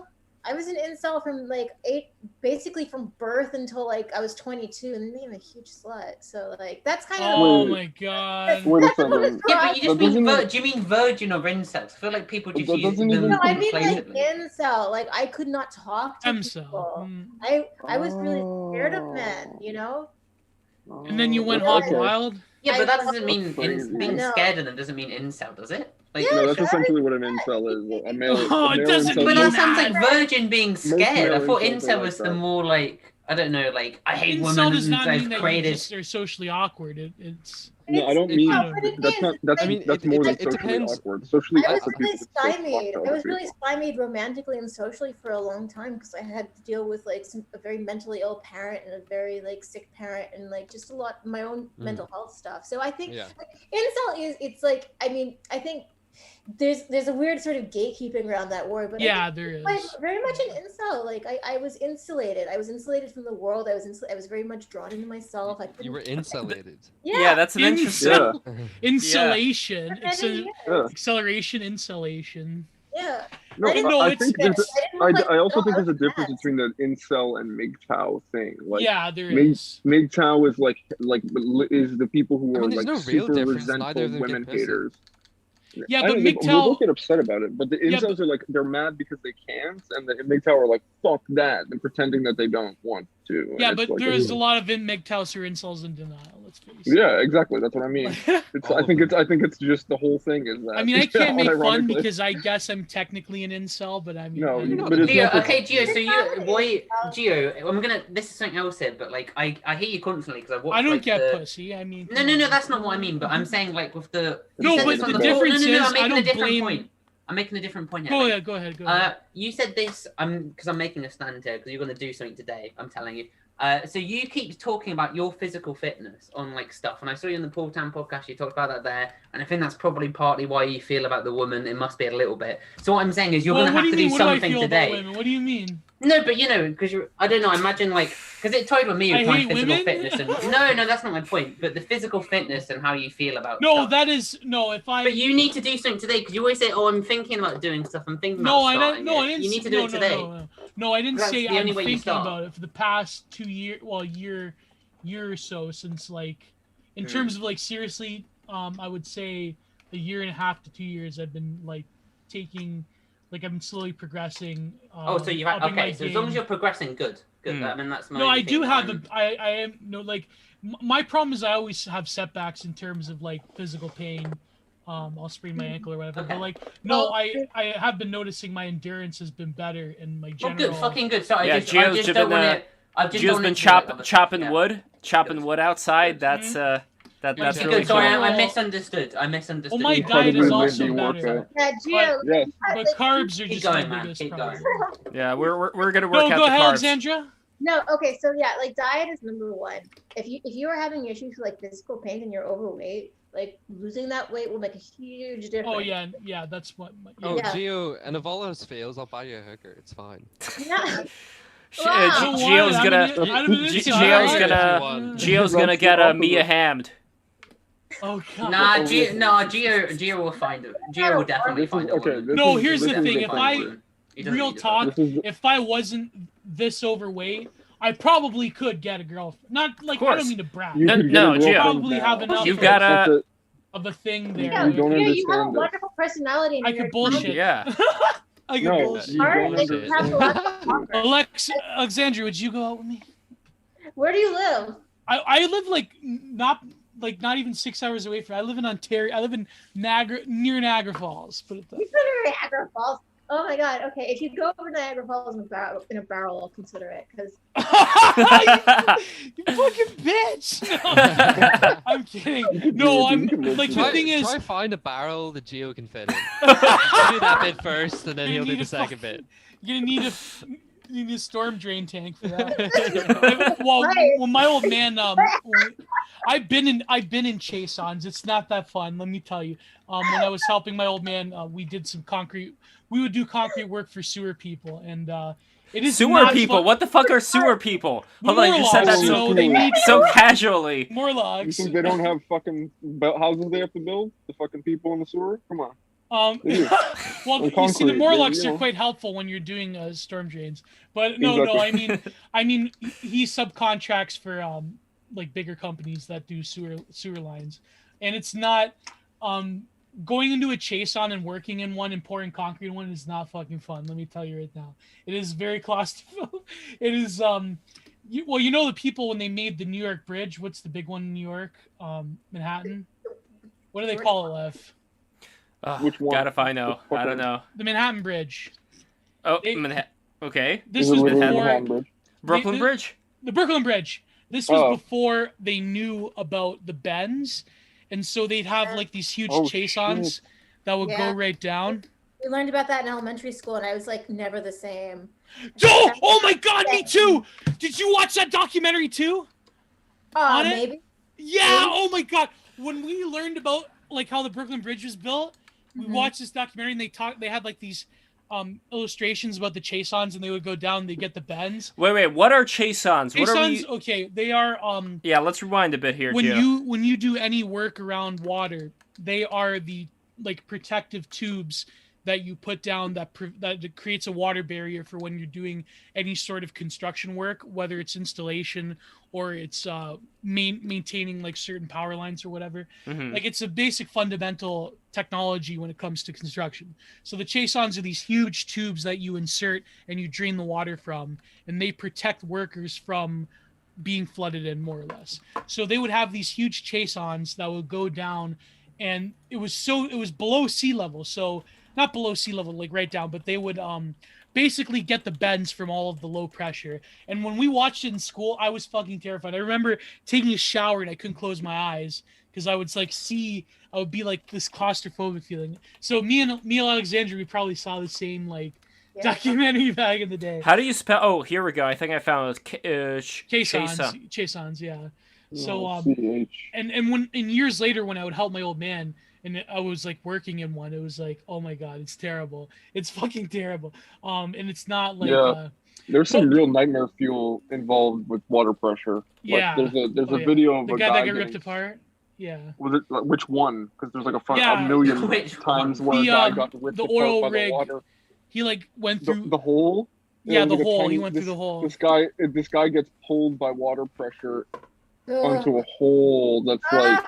Yeah. It's like the size of my fist. We have a comment from Corncob who says, Lev, I like how the scene is developing. I couldn't agree more. So I added this guy over here, just like some weird alien guy who... Yeah, he looks like Blinky from The Simpsons.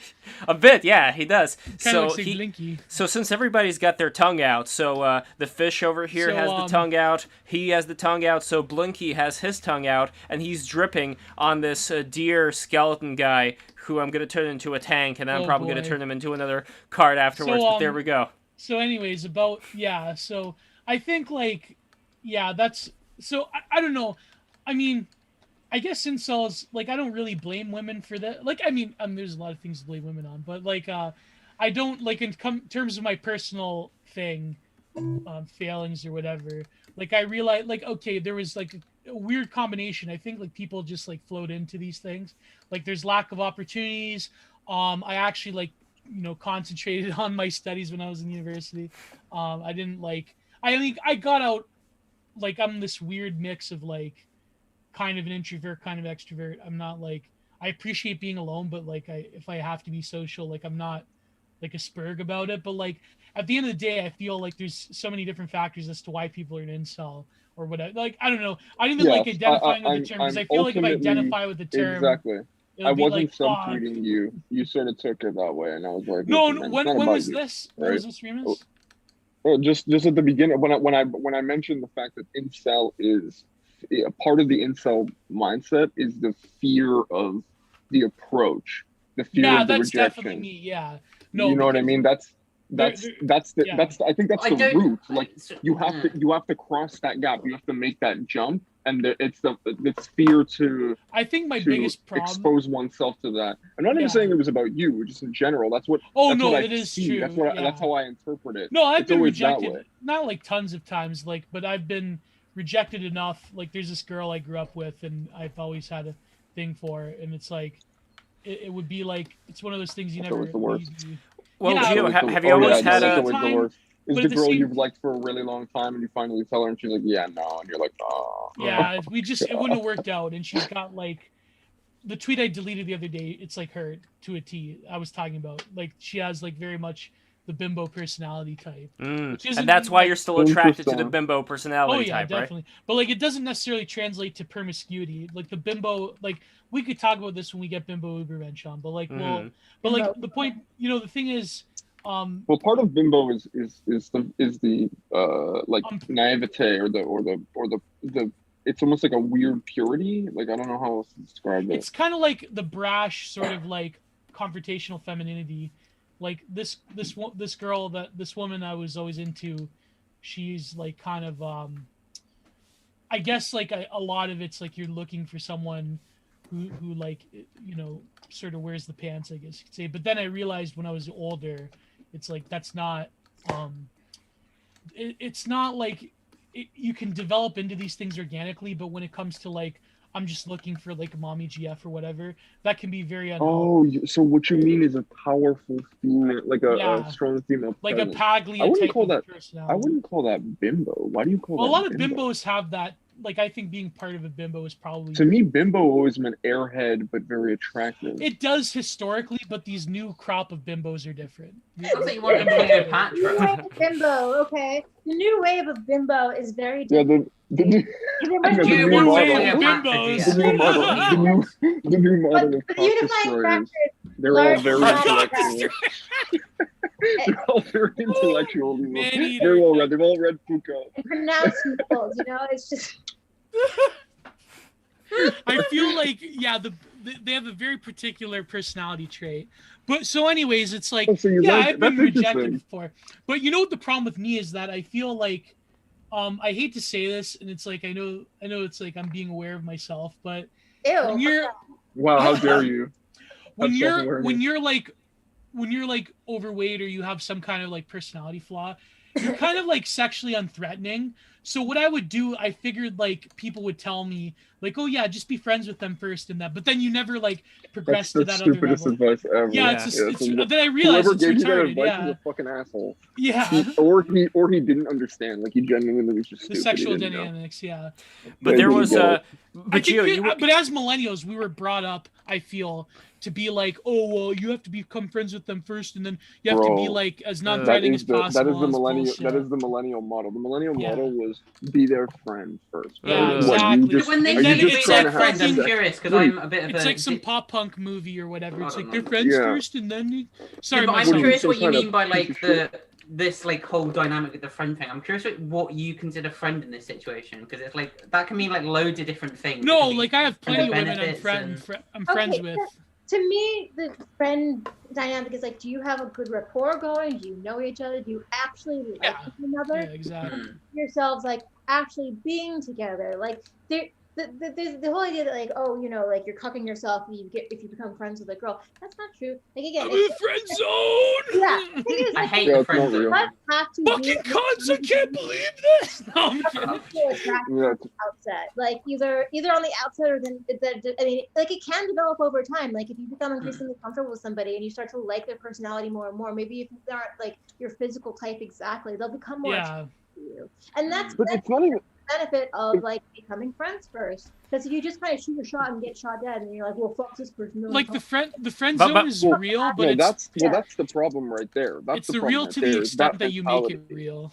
By the way, guys, we have rejected. Wait. The problem is the idea that if you get rejected, it's over. That person. It depends on how they reject you. Yeah, obviously. But you can't just be like, this person's a piece of shit because they don't want to have sex with me. No, that's what exactly. makes you a fucking retard. Like automatically you're retarded. Anyone who thinks that way is you're a fucking asshole. It's just not gonna make it. Like you don't understand other human beings. I'm sorry. By the way, this woman I'm talking about, I'm still like friends with her to this day because I basically grew up with her. Her old man actually used to work like with my old man. Oh, that's cool.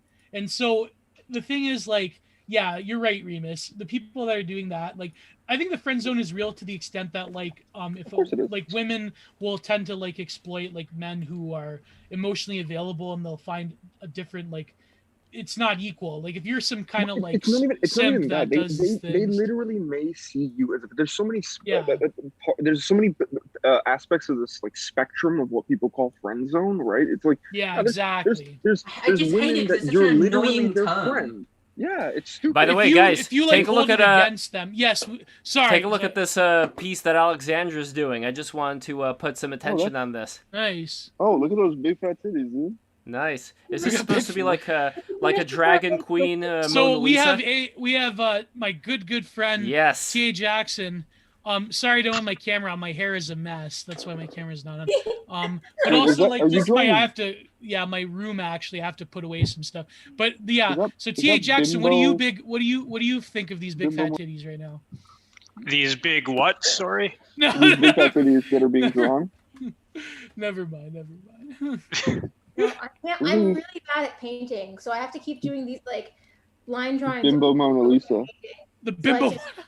Someone actually did draw a bimbo Mona Lisa. They did like a digital painting of that. Oh, That's what this looks like.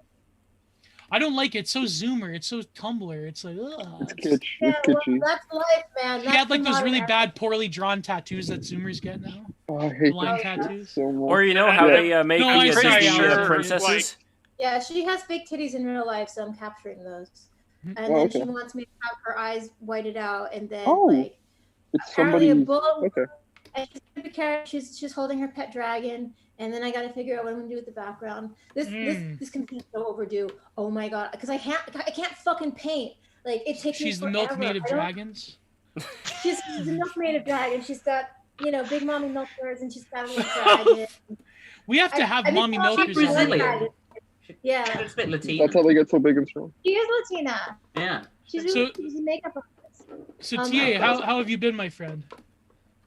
All right. It took a bit of effort to like get here even at this time because like Monday right in midday is not generally the time most people can like. No, take that's off actually for, that's good advice because I don't know if Yeah. I'll be able to do this thing on Mondays. I think that I may have to move it to like the day of like Tuesday or Thursday or something like that. Like I don't know. Tuesday would be better for me in future as well because I've got boxing, so just like be Yeah. more relaxed. So, Yeah, Mondays in definitely. general, you know, people are going to work, people are doing stuff. Yeah, so I think that these drawing streams may be better to do on the weekday, or I could do Wednesday. But then again, I love having like a Wednesday just like completely without anything. You know, I think we in need between that. streams. Yeah. So maybe I don't know, Tuesday or Thursday before the stream itself, I could do something like even earlier on. I just don't know like if people would usually come that early, but who knows? Maybe they would. Like we've had successful streams that were early, but Monday, not the day. That's what it appears to me right now to be the situation. Okay. Well, and- aside from that, I had a fairly decent weekend of visiting with my relatives. Even during anyway. the lockdowns that we're in. I mean, like, I'd be worried if our government weren't too incompetent to actually lock people down like China did. Yeah. Oh wait, sorry, that's only in Ontario. What am I talking about? Yeah. Yeah. But we're fucked, man. It's not good here. I'm going to head off very shortly because I've got to do something. But this is almost like a promotion I'm going to do quickly here because everyone plugs All right. I'm going to. Michael Stevenson's Guide to Surgery will be out soon. It's a game me and he did a lot of the grunt work in the end, but it's a game me and my friend are making, and it's like the final session of making, I think. So looking forward to a visual novel from me soon. And peace. I'm excited. Bye-bye. I can't. Bye. Bye. Myself, thank see you you so much for myself. coming in, buddy. Yeah. What a guy. Yeah, So the great whale shark T.A. Jackson, thank you so much for coming in. And what is your experience? Like we were talking before about inceldom, relationships, friend zones, things of that nature. How old are you, first of all? Because I remember like you're more advanced in years than some of the people here, right? Like Yeah. I'm in my early 30s. Well, there we go. I'm in my early 30s too, although I sound a lot like my voice sounds more like a kid voice and your voice sounds more like an adult voice. What the fuck are you going to do? But anyway, when it comes to relationships on your side, are you a family man? Do you already have a family, or is that a work in progress? That's not something I've been successful with because of the whole crippling autism thing. But yeah. Well, there we go. I mean, we had, Intelligence Absent was relaying a very interesting story about how he spent time in the mental ward.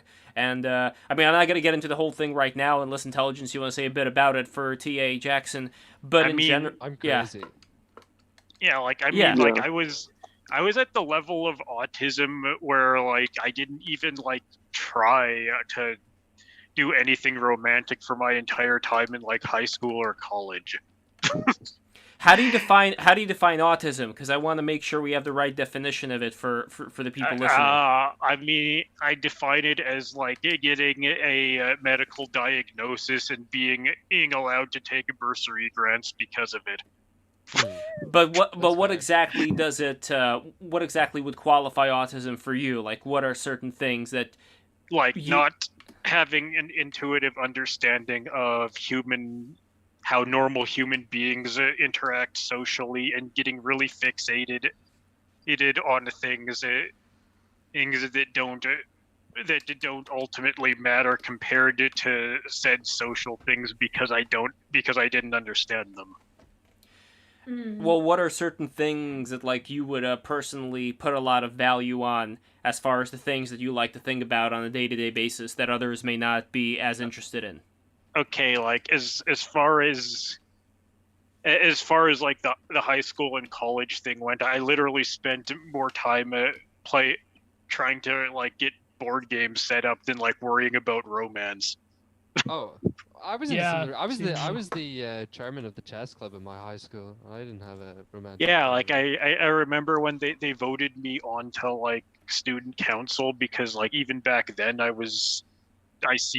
people were like this guy reads books, he seems smart enough, and like one of my first suggestions to them was like, okay, like because this is back before I made my ideological conversion, so I'm like, okay, so we should like just cancel this school dance and use the money, all of our school dances, and use the money we saved to like get vending machines, so that'll boost our revenue that we can spend on other stuff. So like I was like, imagine if you ran the country. Pretty autistic, I must say. Imagine if you ran Canada. Like, what would be some of the things you would do then? That would be like basically how things are run, because like that was more or less the high school caricature of being a neoliberal, basically. Like it'd be like if Moldbug was the prime minister. Yes. By the way, speaking of Moldbug, R.I.P. to his wife. Yes, she posted the last absolutely. stream. It was very sad. But yeah, like I will speak in his defense, and not just because his wife died, but like he's talked about multiple times about how people need meaningful things to do with their lives, which at least puts him ahead of like the libertarians like he used to be.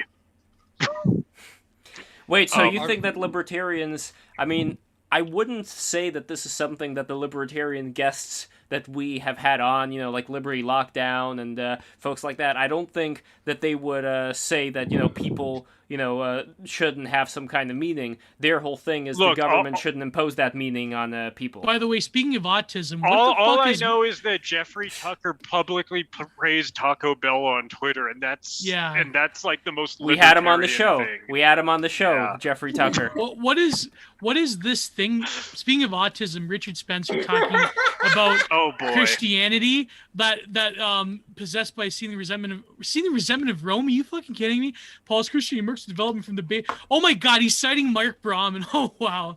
Oh my. Okay. Now is Mark Brahman actually a Brahmin, by the way? No. Well, he likes to think he is, but that's. Okay. Go ahead. Have any of you read his actual website? Just out his blog thing. Yes, I've. Oh my God. I try not to be especially like mean to people or whatever who haven't done anything to me, but like that's so I won't. But the thing that interests me with all of these complaints in this particular direction, and I said this on Twitter, is that these guys are complaining that these Jewish people are created an ethnocentric religion, and this has done terrible things, and I'm like, I'm sorry, like, aren't you guys supposed to like think that like that's good? Yeah. It's the model. Yeah, Israel is literally the model. Yeah, there's a meme kind of about that where it's like, To be fair, while Israel, you could say, is the model, they have the second language in parliament is Arabic, and they have the same rights for the citizens who are of Arabic extraction. Then, if you want to put in, if you want to put in some facts about this, send me all the stuff you have, and I'll take a look at it. Come on, man, the Palestinians basically are like second-class citizens. As defined by what? Not to say, like, I'm not judge. Well, no. But seriously though, as defined by what? What is the facts that you have that you can bring forth to prove this? Oh my God. I don't want to be a Redditor over here. I'm just saying that you don't have to be like a literal fucking cartoon, an empire out of Star Wars. Like when you say someone is like second class citizens or whatever. Like, Israel is explicitly a Jewish state, and that means everyone else is secondary by definition. That's just how it is. But in practice, how would they be secondary? That's what I'm curious about. Not by definition, because it's a Jewish state, yet they have gay parades in Tel Aviv. So by actual practice, what are the things that are done? Well, because we're referring more to the ethno part of the ethno religion. But how is it expressed in practice? That's what I'm getting at. Like, sure, they can call themselves whatever the fuck they want, but literally, I mean, like the settlements, the Gaza, the West Bank, Hebron. Well, no, I'm specifically talking about the people who are Arabian, who are Israeli citizens. I'm specifically talking about them right now. Well, there are Arabs in parliament and all of that, and there are Arabs that own businesses, but like in terms of the majority of the underclass in Israel and the migrant workers, it is largely made up of Palestinians. And but is that because somebody's forcing them to be the underclass, or because what I'm trying to find out here, are there like some apathy laws that we're talking about here? But Lev, the problem is it's very hard to like have like here's the facts, here's the data statistics, because when it comes to like impersonal biases, it's kind of like in it's not a very codified thing. It's like there's a lot of impersonal pressures. Yeah, but then it's very difficult to say because like it's one Lev, of these I know things you have where... to defend your ethnic compatriots, but like it's... no, seriously, it's one of these things where it's a popular stance to take. The fucking point of this. Oh my god. No, wait, good. Let's you finish. We can talk about it. No, because it's not hard to think about. But yeah, like as far as the Spencerite sort of people's being annoyed with Christianity and like Abrahamic faiths in general, like obviously like not home right now, so I can't look this stuff up for reference, but I'm fairly certain that like that like this kind of whining about them was one of the things that annoyed Friedrich Nietzsche about this kind of anti-Semitism, which is why he was so bombastically opposed to it. Yeah, like it's another kind of slave victim morality. It's a cope. It's a cope. It's a cope. So true. It's a cope because they feel as though the Israelis are doing what they desire to do. But that being said, which is to create a fucking ethnic homeland. Like that's the point. But that's the thing. There should be nothing wrong with that. Like, he won it in like the 6 Days War. And the thing is, Lev, it's like the thing is with the Israelis is that like it's not like I think they should just give back the land that they took over, like in terms of the settlements, and they should like they should have some way of like giving the Palestinians at least some like recognition. But at the same time, there's one problem there. There's nothing wrong with creating an ethnic state. There's nothing wrong, I don't think, with like having a separate society. They weren't playing ball with that. They did not want a state solution. There was like a lot of pushback. Like they're very macho people over there. Like it is like a thing. Well, one of the things to keep in mind here. One of the things to keep in mind here is that whenever it comes to any of these contentious political things, the first thing that I ask is, what would be the consequences of choosing option A versus option B? The problem that I've heard a lot having to do with a lot of the, let's give the settlements back, has to specifically do with having certain points at which Palestinians would be able to target Israel from a closer distance in terms of rockets, in terms of tunnels, all that stuff. I don't have the answer to this. Like, I'm not a geopolitical expert on Israeli-Palestinian No, but even relations. that has kind of been hyped up by the Israelis. Like, they always think they're under threat, when really it's like, you can't compare throwing like a gunpowder rocket that like maybe hits the side of the building to like literally the response being like fucking Apache helicopters coming in and bombing a hospital. That's no. Well, hold on. Oh my god. First of all, if we're talking about these tunnels, let's say there have been incidents where the Palestinians or like Hamas or whatever, they came out of the tunnels just like wherever the Israelis were, and they were just slaughtering the fuck out of them. That is something that needs to be put a stop to, and a lot of the aid money that's given to Palestinians goes right into those fucking tunnels, and that is a big issue when it comes to they don't have like Sherman tanks or whatever, but they use whatever means. I'm consciously aware of the fact that like Western, like North American, like white nationalists that talk about the Palestinians, they probably don't give a fuck about the Palestinians. They don't It's give really a fuck to about the get, Palestinians. No, but I but also at the find same that time, I do feel what Israel is doing is not right. And, like, no, but honestly, again, we have honest to. God. I want to find out what exactly the consequences would be if Israel were to, let's say, give up a lot of the territory. And sure, maybe there are certain places that it can. I just don't know when it comes to the kind of it's too attacks late that I are think done the there. West Too late shouldn't have now. been in the It's too Middle late East in now. You general. can't- That includes cutting can't off aid to change it. Israel. Well, Like if they relent at all, they're gonna get South Africa, and they know that. So yeah, Yeah. that's true. That's this true. this is pretty obvious. Like for all the talk about like rootless cosmopolitans with an ethnic network or whatever. George Soros hates Israel just as much as he hates Hungary and Poland. Yeah, Yeah. that's But- true. Yeah. So like it's like in an ideal circumstance, and so Western NGOs and intelligence agencies wouldn't be funding this Palestinian shit, so the Israelis could eventually get it under control and treat them like normal subjects of the regime. But that's not the world we live in, so Yeah. shit's fucked. That's true. No, and it's true. And also, like, the thing is, when it comes down to it, I think, like, when, like, people on Paul or whatever, like the white nationalists, when they talk about the Jays, they mean, like, the cosmopolitan diaspora, I think. Like, the Jews in Israel are fundamentally of a different character. And, Yeah. But even Yeah, there, when It's we're not- talking about It's not that. It's People don't actually get that. not. The Jewish people in Israel are extremely multi-ethnic. Like, it is a melting pot. Like, all you need to do is have Like- Jewish heritage, but like, that doesn't mean you're white. You know, like So- Yeah, you've got like the Sephardic Jews and the something or other. Mizrahi Jews. Mizrahi. They're the ones who lived there for the entirety. Like, they're the ones who lived in the Middle East They never left. during the whole diaspora Yeah. time. Yeah. They Oh, I never found left. out Yeah. like a weirdly large percentage of Portuguese, which I did not know, and that's just because I'm Jewish and because like we have kind of like even us. Oh, you like- got to speak louder, by the way. You're a little Oh, bit far sorry. away. Yeah, I know I'm like pale as fuck, but like I found out recently that I'm like I'm more Portuguese than I thought I was, which is like Yeah. that's because I we could've kicked told- you I could've out! told you No. that. That's true, that's true. By the way, the one No, I thing that I do, the Med one thing that Pride! Worldwide! Med Pride! Worldwide!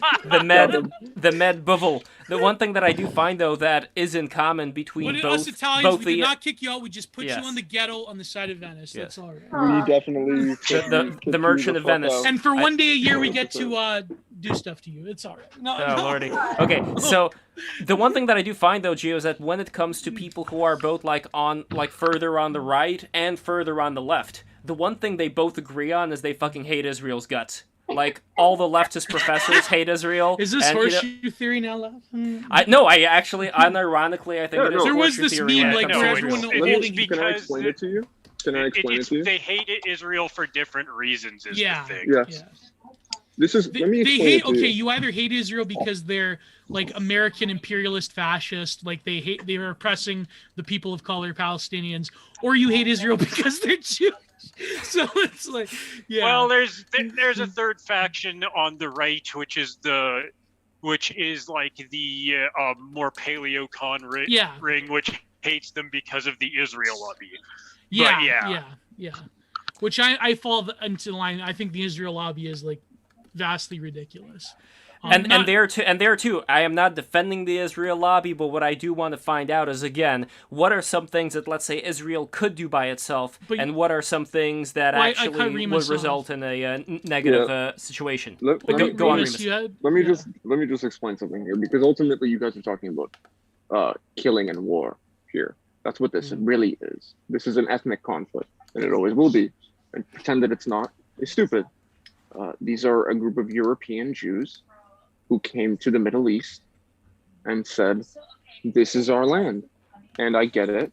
I understand the myth. I think, in many ways, the Jewish people are the ultimate blueprint of like this idea. I don't know how loud Moss is in the background. Is she super Oh yeah, loud? yeah, yeah. There's something going on in the background right now. Is she super loud? Okay. No, it's not. It's not super loud. It's all right. Okay. No, I apologize. No problem. Okay, so the idea here is that the people who instituted the state of Israel understood that they were not going to get Israel unless they bled for it, right? It wasn't going to be something that they could just have, because at the time, nobody gave a shit.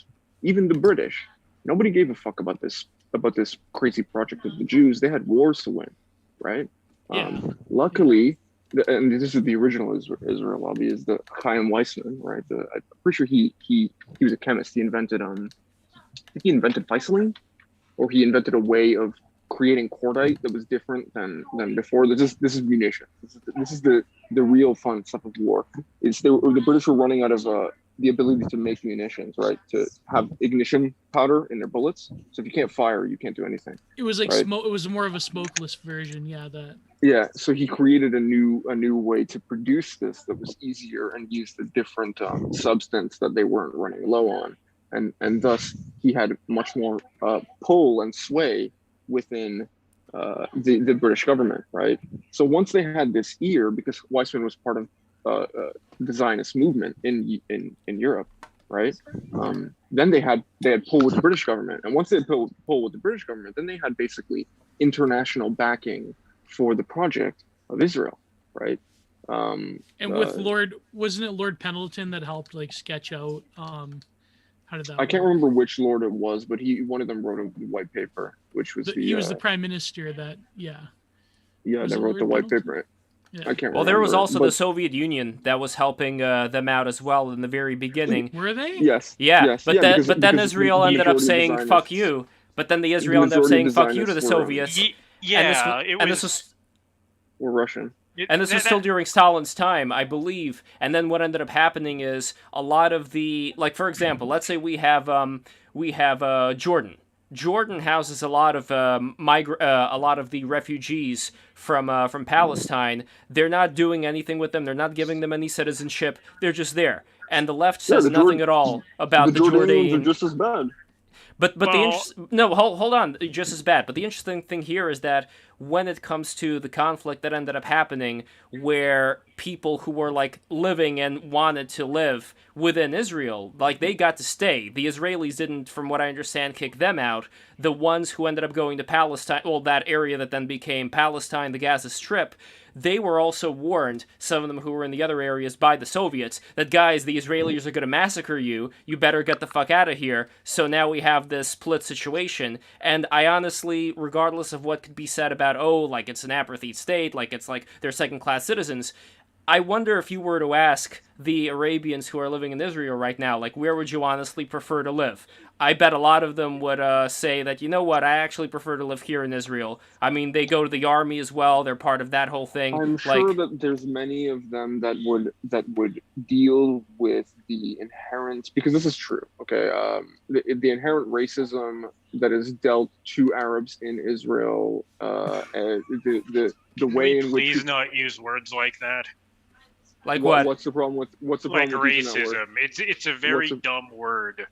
Why is it a dumb word to call ethnic hatred? No, but it's a strange thing too. It is a psyop word when you think. There is, for example, my friend Asaf. What would you rather I call it? Prejudice? I mean, like, is it prejudice? Is there any concrete formal discrimination? Okay, so this is what I would call. This is where the manifestation of autism is appearing. If somebody hates you and treats you with hatred in a general sense, if you've never experienced this, I don't know how to explain it to you, because it's palpable. You notice it. For example, Arabs right after 9/11 surely felt it here. Before that, they didn't feel anything because nobody cared.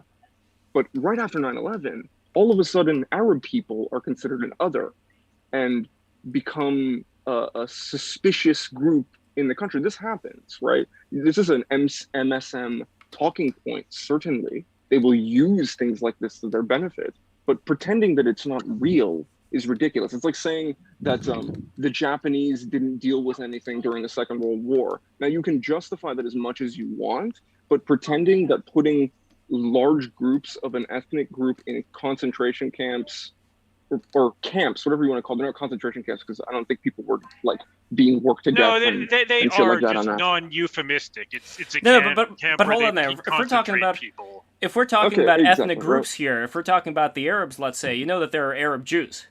And course my it is. friend Asaf, he is an Arab Jew. So when it comes to the line in the sand here, like, what are we talking about exactly? It's also a religious conflict as well. Like of course, they're both claiming. How would it not be? It's fucking Jerusalem. Yeah. It's like the most. It's the area. But they're of the all world but they're that all matters living most to together. all of these. Yeah, but the problem is that they're all living together, cooped up in this tiny place the size of fucking New Jersey.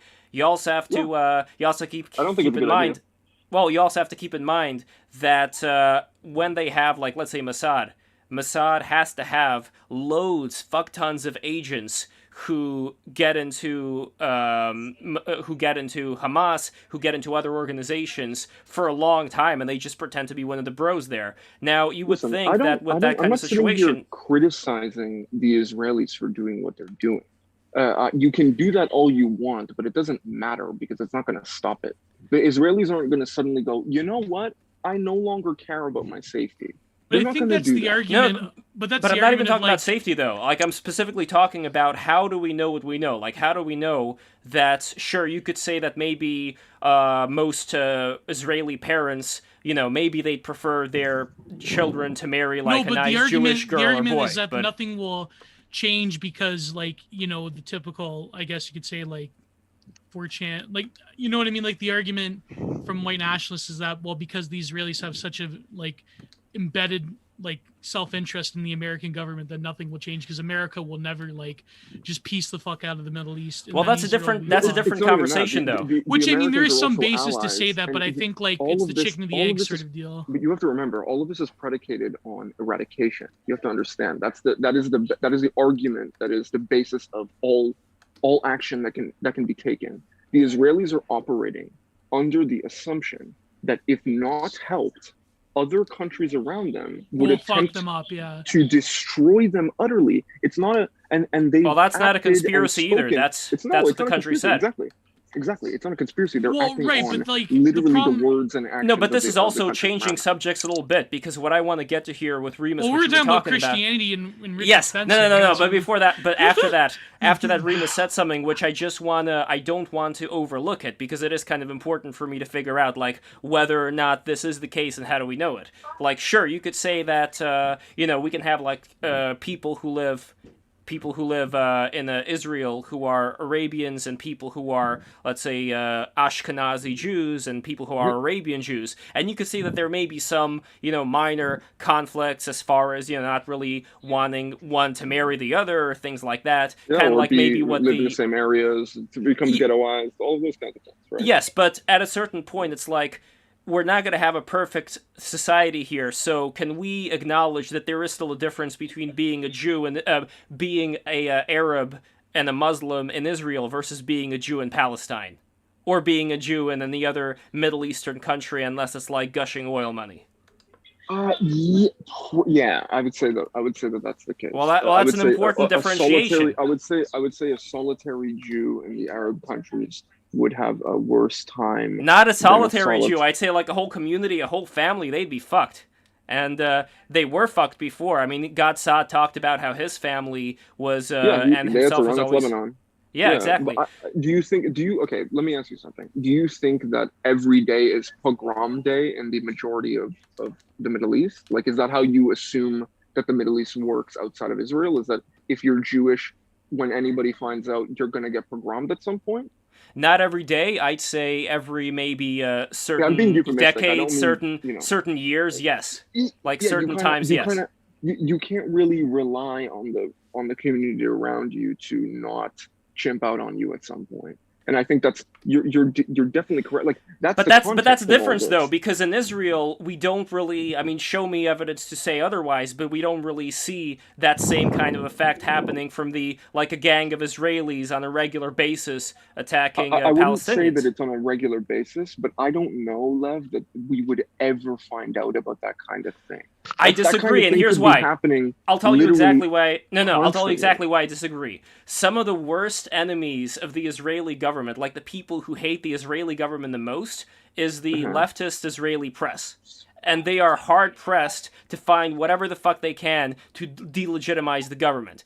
I mean, think about Jewish people in general, like how many competing communities you would have of like Hasidic Jews who hate the other Hasidic Jews' guts. So the same thing happens in Israel among people who are on the right. And they don't pay and taxes or anything like that in Israel. Yeah, they don't pay taxes. But the point here is that you are going to get plenty of enemies of Israel from the Jews who are living in Israel themselves. I'm not even talking about like the Hasidic Jews that don't consider Israel to exist yet because the Messiah hasn't come. I'm not even talking about those people. I'm just talking about like, leftist Jews. That's another thing. Yeah, I'm just talking about like leftist Jews who are literally open borders for Israel. Leftist Jews, you know what I mean? Like that is a completely different thing. I love how that was like the America First, like Graper, and like also before them the alt-right talking point, like open borders for Israel. Yes. It's like I get what they're trying to say. It is true. Like you have like journalists of an ethnic variety that hate like any sort of like nationalism or isolationism, but at the same time it's kind of like a moot point. It's like, I don't know, it's like it's sort of as a talking point it's become like played out again. It is totally hypocritical. It was played out at the start because like Lev's talking about like there's literally people like who in wanted Israel exactly that. So no, but no doubt, like if Israel were to like tear down those walls, it'd be total fucking nightmare. It's funny, by the way, how this stream turned into a conversation about like incels and girls, and all of a sudden just went into Israel. I just sort of like dipped out for a bit. It happened mental institutions. It happened now like right after I joined, and I didn't even bring it up, so I don't know what the fuck's going on. It's the power of the whale. It's the power of the whale energy. That's why it happened. This was supposed to be the friendly whale. They rhyme. They rhyme. Israel. I also wanted to talk about. See, we have to get TA on with even though he's such a fucking asshole to me with Carlsbad. No, I'm kidding. Carlsbad's my boy for life. Like he's an asshole to everyone, and the great thing about him is that after he's an asshole to you, you realize you deserved it. Yeah. So that's why I follow him. The best tweet was because we go back a long time, and so he's like, when people talk about how Thermidor magazine was basically like right-wing Pomo, they were just talking about Giant Geo. That's who they were talking about. Wait, what's Pomo? I don't know what Pomo is. Right-wing postmodernism, which I helped. Hopefully, I've aided. A bit. But no, I wanted to get him on, but I wanted to ask you after we're done with this Israel talk and why we should redacted Israel. There was this thread by the guy Sexton the Third or whatever the fuck his name is, the guy that had the thread about how like basically the government was like it was all right to kill children in Waco because they were evil right-wing Nazis. This same guy, he had this thread recently, and I mentioned Carlsbad because way back in 2016, Carlsbad wrote this article about how any like alt-right idea, you could basically find this in Lothrop Stoddart back in the 19th century. And so this guy was making a thread about how like Tucker Carlson saying that maybe it's not cool that we like just let in everybody, and how like the voting ID laws is just like every other country in the world has like voter ID laws, and how this is like evil Nazi alt-right, evil Nazi racist one alt-right. It was that Sam Hyde bit, remember? Sam Boyle. I remember making fun of that. That's the Sexton dude. I remember making fun of his terrible takes on fascism earlier because I had actually read actual books on the subject. But and of course, Carlsbad made fun of him for that too because he never stopped. Yeah, but like this whole like his definition of fascism is basically like, I don't know, like you're racist, and the more racister you are, the more fascist you are, and you want to exclude people. But actual fascist, maybe you could clarify. But let's just finish the Israeli thing first before we get on. So about the Palestinians, it's like. Well, here's a couple of things that I wonder. What is your take? What is your take about the whole Israeli thing? Is there an Israel lobby? Do they control the U.S. government? Does George Soros want to turn us all into futanaris? I mean, That's the plan. No, that's Jennifer Pritzker.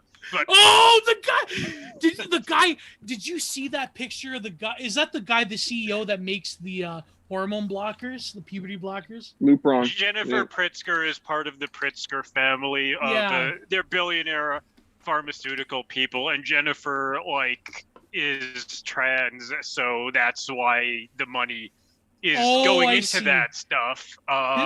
Because the guy, he's got like terrible plastic surgery. He looks like the alien, the skin suit alien from Men in Black. He's got this weird. Wait, is that the guy who was something?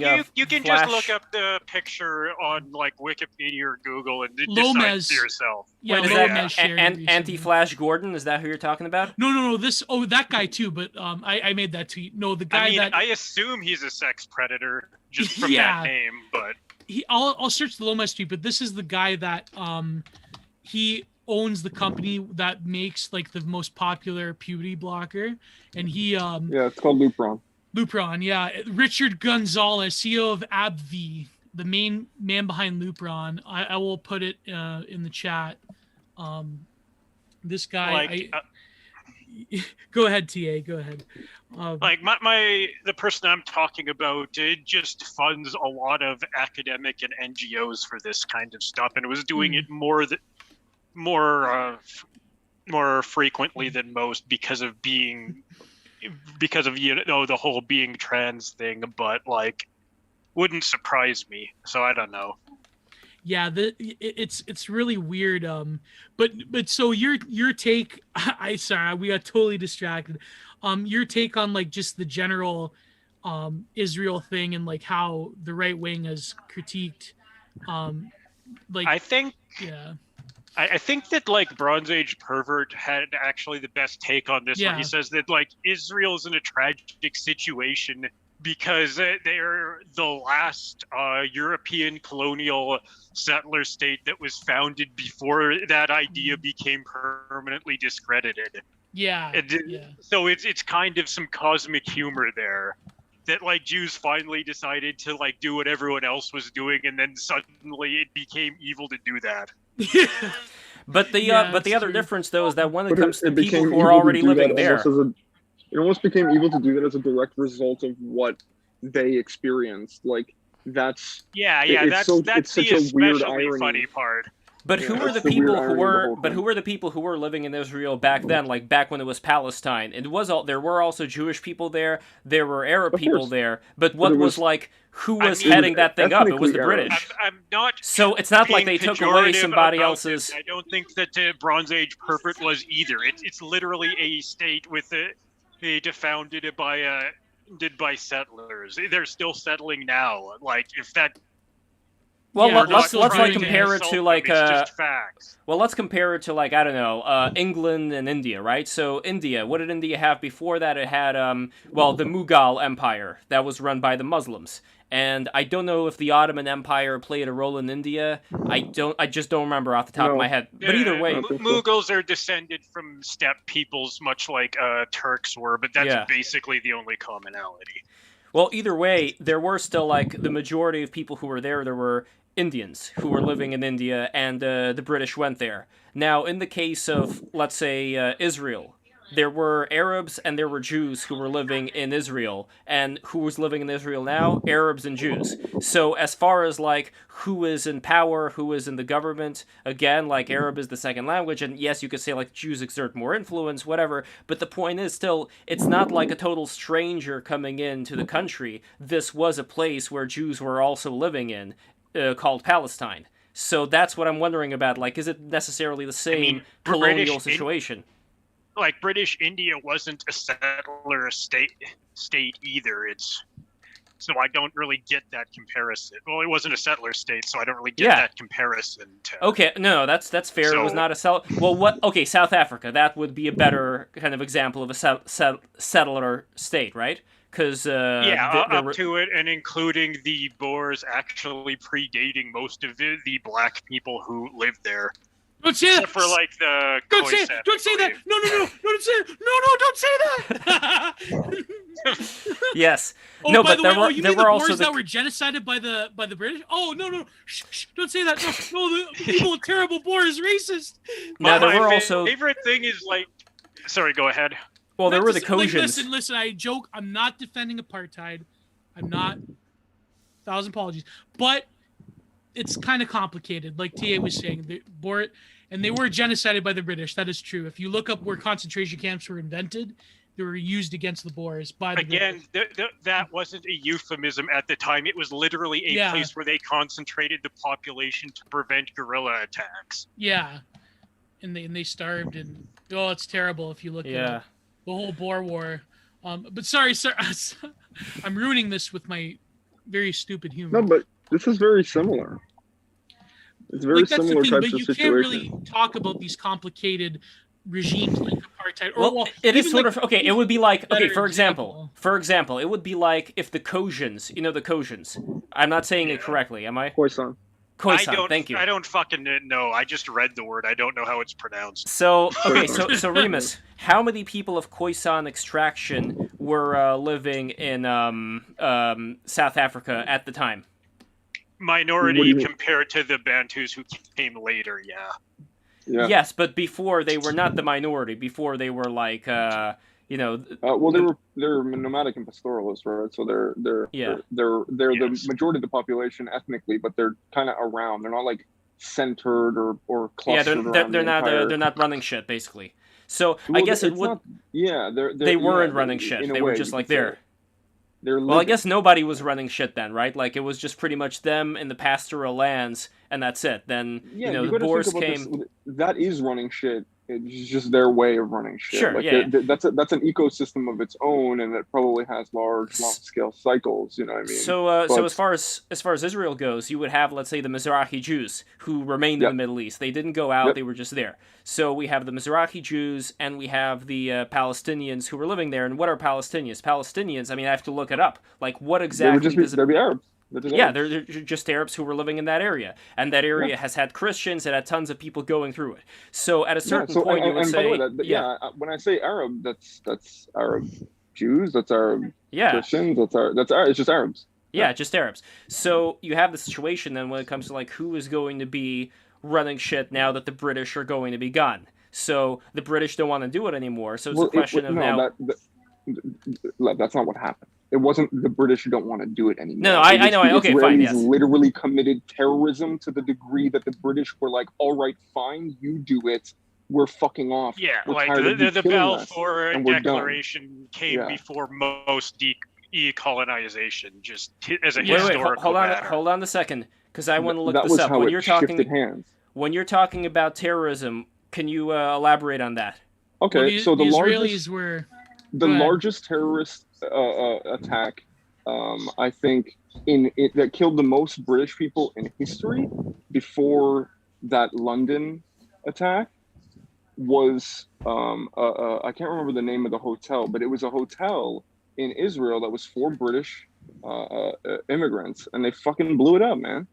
The Israelis the Israelis created modern terrorism, unironically. I'm not saying this is a meme white nationalist thing, dude. It's not. That's not what I'm doing. I'm not that guy. Like I'm saying the this. guys like the Stern Gang and stuff. Yeah, the Stern Gang and all this shit. They literally created these tactics, and that's why it's ironic to me that is literally the monster that they created in the Arabs, because the Arab people were definitely not super jazzed at a whole bunch of new people just showing up and basically colonizing, but they weren't wide scale and organized doing terrorism. It was like rioting and shit like that. It was more of a grassroots, like people getting angry and killing each other in the street versus like manufacturing American weapons race riots or the Gordon riots or whatever. Exactly, and that's what you should really look into the ratification of, like, the day of the ratification of Israel in the UN when that was voted on, because the story is absolutely insane. It is probably one of the most blatantly corrupt things I've ever seen, and they don't even pretend. Like, everyone knows the Israelis were literally threatening people and bribing them to vote in their favor. And it's like, listen, man, I am not going to sit here and judge the actions of an extremely desperate ethnic group who just watched the Holocaust happen. That's not what I'm going to do. Yeah, but what I am going to say, it depends what you do with this information. Like, if you wanted to, like, but what I am going to say is that these are the things that happen. Like, this is what happened, right? So, but even just saying that it happened is like a taboo. Yeah, people will probably call me a fucking anti-Semite or some shit just for saying it. And it's like, bro, I'm not sitting here going, those fucking Israeli pieces of shit. I'm saying this shit happened because these people used their Jewish mind tricks against the white man. They were not fucking around. They were entirely prepared to do whatever it took to make their objective a reality, which was a state for their people, so they no longer had to worry about other people coming in and fucking killing them whenever they wanted. Because that had been the story of Judaism. The difference being is, like, there's a historical argument for the state existing, but at the same time, it's like whether you extrapolate that to what the Israelis are doing now relative to the powerlessness of the average, like, I don't agree that they're doing it right. I'm just saying that the context of the past is important. You know what I mean? Yeah, like, Gio, I'm trying to not take sides on this because it really is not my issue, but you keep coming up with these lame the Palestinians. Exactly how much power do you have over your state, Gio? Come on. I have like -0 power over, like, the Canadian government might as well consider me a terrorist at this point. I mean, I am curious. I am kind of curious. You're right. It is. Yeah, you're right. I'm curious about -0. Well, what's -0? Wait, hold on. Before we get to that, look, I just want to say that he's an artist, not a mathematician. Hold on. Divide by 0. I can't okay. wait till I have a in the CBC Culture, Arts, and Life section. I can't wait till they blast the headline: "Meet Canada's most notorious far-right artist that is a terrorist upon the Canadian art world." I can't wait for that day to come. They know that you were far-right if you went for like 2 years in a public career without being accused of molesting someone. Now, Remus, hold on a second. I'm not going to name names, but if you ever watched anyone doing an arts program on CBC, you know what I'm talking about. CBC The Exhibition, half of them really fucking... Now, hold on. Now, Remus, I'm very interested in finding out more about this. Can you send me lovely black girl, half black girl? That's can you send me more information about this? I want to take a look at it. I'm gonna have to re-listen to the thing that I got a lot of this information from, because the guy was very vigorous and he wasn't presenting it from a perspective of there was no he was actually looking at it from the perspective of like the tragedy of the necessity of this thing, which is that these people felt that level of threat that they were willing to do basically anything to get their dream, right, to obtain the promise of a land for their people, and it's not, but at the same time he doesn't romanticize it. So I'm gonna send you what I listen to, but also he cites his work, so you can find any of the books and all of that he may have read to get this information. It's there. I mean, who knows? It's not like these things are hidden. Yeah, right? but like, who knows? I don't know what the difference would have been if there would have been an Israeli government. I mean, if there would have been a British government that would have been in charge of everything, or if there would have been like an Arabian government. I mean, I don't remember how exactly the Jews were treated before that in Arabian countries. I do know that there is that whole thing about, in Islam in general, there's this idea that they are, pigs and dogs, and that's like that whole analogy. You could even see cartoons about that in a certain Arabian television stations, because they rejected Allah. Yes, Memory TV. I think that this ethnic hatred was a big thing before.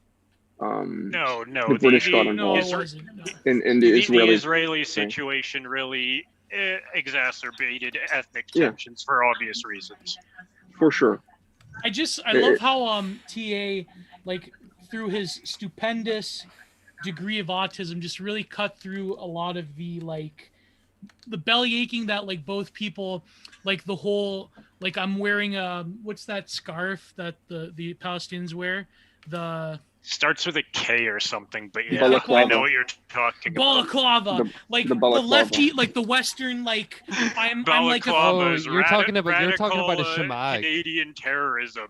yeah, no, but like I love how you cut through both the white nationalists talking about the Palestinian, and also like the Bataclan wearing the what do they call it? The I can't believe I forgot it. These fucking I believe the term- The scarf, like Yeah, it's a I'm a shemagh. quarter, like Baklava. I'm a I'm quarter a quarter Persian. Arab. I am Yeah. so deeply concerned about the plight of middle, my people. Yeah, the plight I of my people. I don't speak Arabic No, though. but like, The but like term TA is just slightly cut through that. unfashionable now, but I believe it's called virtue signaling. Yeah. No, but that's what I mean. Like you just have the ability to like cut through like right off the bat, like what the fuck are you talking about? You have no control over your own government. Yeah. No, but as far as why the How much control do Arabians you have over the Canadian government? now unless we're talking about the Jews literally rounding up all the Arabians and killing them, in during that time, what exactly was the thing that got so many Arabians in all different Muslim countries to be so fucking upset? Because you guys have all these countries, and there's like one little country where you can't just have them let them have that country. Like why? Was there why are you so strong mad? Wasn't it like I know like in the Crusader days? Let me. Jews No. helped There was the a thing. Arabs. There was a thing. There was a thing that happened. Listen, Ben Gurion was pretty fucking ruthless though. Yeah, he was. And Yeah. let's not play games. Like they killed a fuckload of Arabs, dude. They killed a fuckload of Arabs. And let me tell you something. And it was like this, Lev. They were killing people in their homes, and within the day, moving people into their houses, dog. The Yeah. shit wasn't even moved out. They still had stuff in the cupboards, and they were moving Jews in. So that's the level of savagery that they were willing to put to the people who already lived there. So that's a dark thing to do. Imagine living in somebody's home that literally was executed. I'm talking they were throwing grenades into people's houses, like through windows, commando style. Okay, this was a military operation on civilians. But the British had no control to like do any. But The did they? British Okay, had stopped caring. They already left. let me. Oh, Okay, that's why. here's At that point, what when we're that gonna do. happened. Yeah, no. I wanna take a look at all of this. Early on, it was very much a people thing. It wasn't organized military, none of that stuff. It wasn't happening like that. It became that way as time went on. But This like is a when very complex thing, so I don't want to give it its. But then its later less than its due. it developed like the funding networks and all of the. Oh, of course, yes. Because they use it as a proxy to get back at America now, pretty much. Like, is that that's kind of bullshit? That's like CIA glow in the dark bullshit, or is it true? I don't know about that. I think they're just trying to work in their best interest, though. But when it comes to what you were saying right now, with them going in there and removing, killing the Arabs who were in the area, I want you to send me documentation about all this. I'm very curious to learn about all this, but also, I also wonder how much of that also before the Israelis even went in, how much were there like, warnings saying that we are going to go over here, you have this amount of time to vacate. Not that I'm advocating it, but I want to get a better lay of the land here. That's where I'm going to draw lines, right? I don't give a fuck if you give me a fucking a flyer that says you need to leave the place that you were born before I come. Because you know what you're going to meet when you get here? You're going to meet me. I'm not leaving, son. You're going to have to come take it from me. But the difference is that I don't think that that's how they did this, dude. I'm pretty sure it was rather ruthless.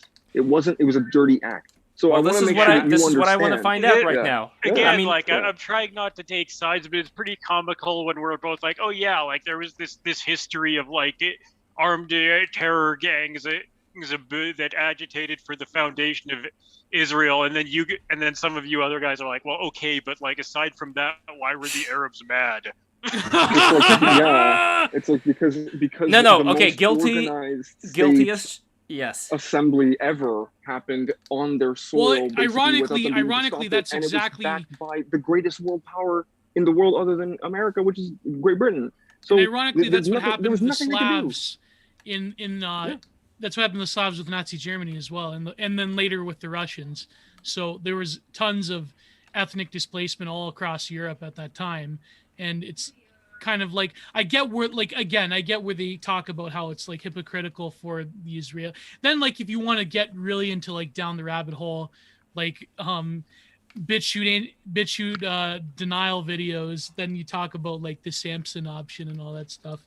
But I don't know. It's just. It's but one I of am those still, things... but I am still curious about all this thing because I understand that I did say, how come they're mad? And if what you're saying is correct, that these things were done, I could see why there would be people who would be Palestinians who would be mad. Now, as but far even as like the the claim, but the claim that they this... have possession over like that piece of land in the Middle East in general, like, you know what I mean? That is also another contentious issue, whether they actually possess a genetic lineage back. Like, they were thinking of like putting it elsewhere. They were thinking of like putting the ethno state in Manitoba at one time. That was one plan, believe it or not. Yeah, they were planning for all over the world, different areas. Yeah. But again, some of them were just like, no, man, it has to be Israel because it has to be. We are the Jews. Like, why would we not go back home? Right. And dude, like, again, so much of this is so fucked up because I get it, yo. I get it. If I was Ben Gurion, I probably would have done similar things because ruthless shit like that. Guess what?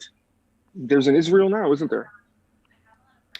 Well, I don't see why, for example. Yeah, but I don't see why, for example. But then they've also been like so mixed in Europe. Yeah, you know what I mean. I just don't see why this would all have to necessitate or have had to necessitate that same kind of forceful taking of the actual houses that the people were already living in at the time. Why not just take over the government and say we're Israel now, we're the Israeli government, and that's it? Well, like why have all that other stuff? Because if you want it to be a homeland for the Jewish people, they need to live there. Yeah, because so let them live there. Lev, you're misunderstanding the fact that this was not supposed to be a country where Jews could live. This is supposed to be a country for Jews, and that's the end of the conversation. If you're not a Jew, we don't want you here. But that's not the case now, and that wasn't the case then as well. I understand, but things have changed. It's very complicated. It's been a long time, and a lot of things happen. It's literally the most complex. Wait, okay. So just to be clear, the synopsis, and I want to take a stronger look at this later on. But the synopsis, from what I get, is basically what Ben Gurion and other people wanted to do was go in there and kick all the Palestinians out. No Palestinians. It's just going to be us. That was what the intention was. So now I want to, and I'm going to go all Reddit tier over here, but now I want to see documentation that's going to say that exact thing so that there would be no ifs, ands, or buts. It would be like 100%. This is exactly what they. This is the history, and not like what they were thinking. Like, I don't give a fuck what they were thinking. I'm saying this is the policy that they were advocating for and were putting into effect from the onset. But Lev, you also have to remember. Listen, this is the thing that becomes very frustrating. Is people don't forget the fact that things that are written down by people don't actually pertain necessarily to what was done by the people who did the act. It's one thing to write. For example, you can write, the Russians counter-assaulted into Germany and took back many places and basically beat the Nazis back from a lot of their strongholds, right? But would that tell the story of the reckless and insane amount of murder and rape that took place during that counteroffensive? Of course not. No, it wouldn't.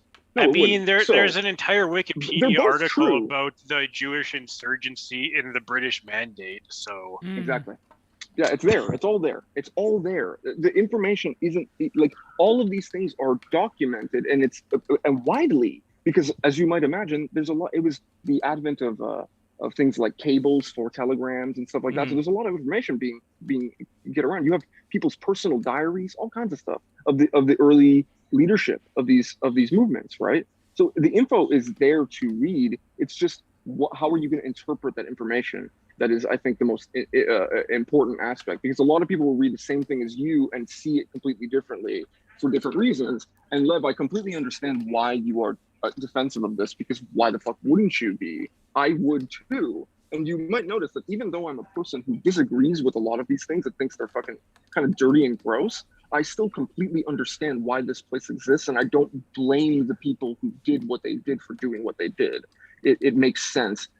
especially with the desperation of the times, man. I also imagine want to be careful when we're talking about this for one reason. One of the reasons is the USSR, because when it came to propaganda on the other side, because again, like, let's play devil's advocate here for a second. What was the Soviet relation with the state of Israel? Were they well, cool in the beginning, with them, in the beginning it was good, but then they said fuck you to the USSR, and the USSR. Because then America came in, and then yeah. And the USSR was responsible for a lot of anti-Israel propaganda early on, and when it came to that kind of relationship, like, part of me wonders how many of these things that you're talking about, as far as the Israelis kicking the Palestinians out of the homes and shooting them and all that, how much of that is real? And look, it could be completely real, you could be completely correct. Or how much of that has also been fabricated propaganda from the other side?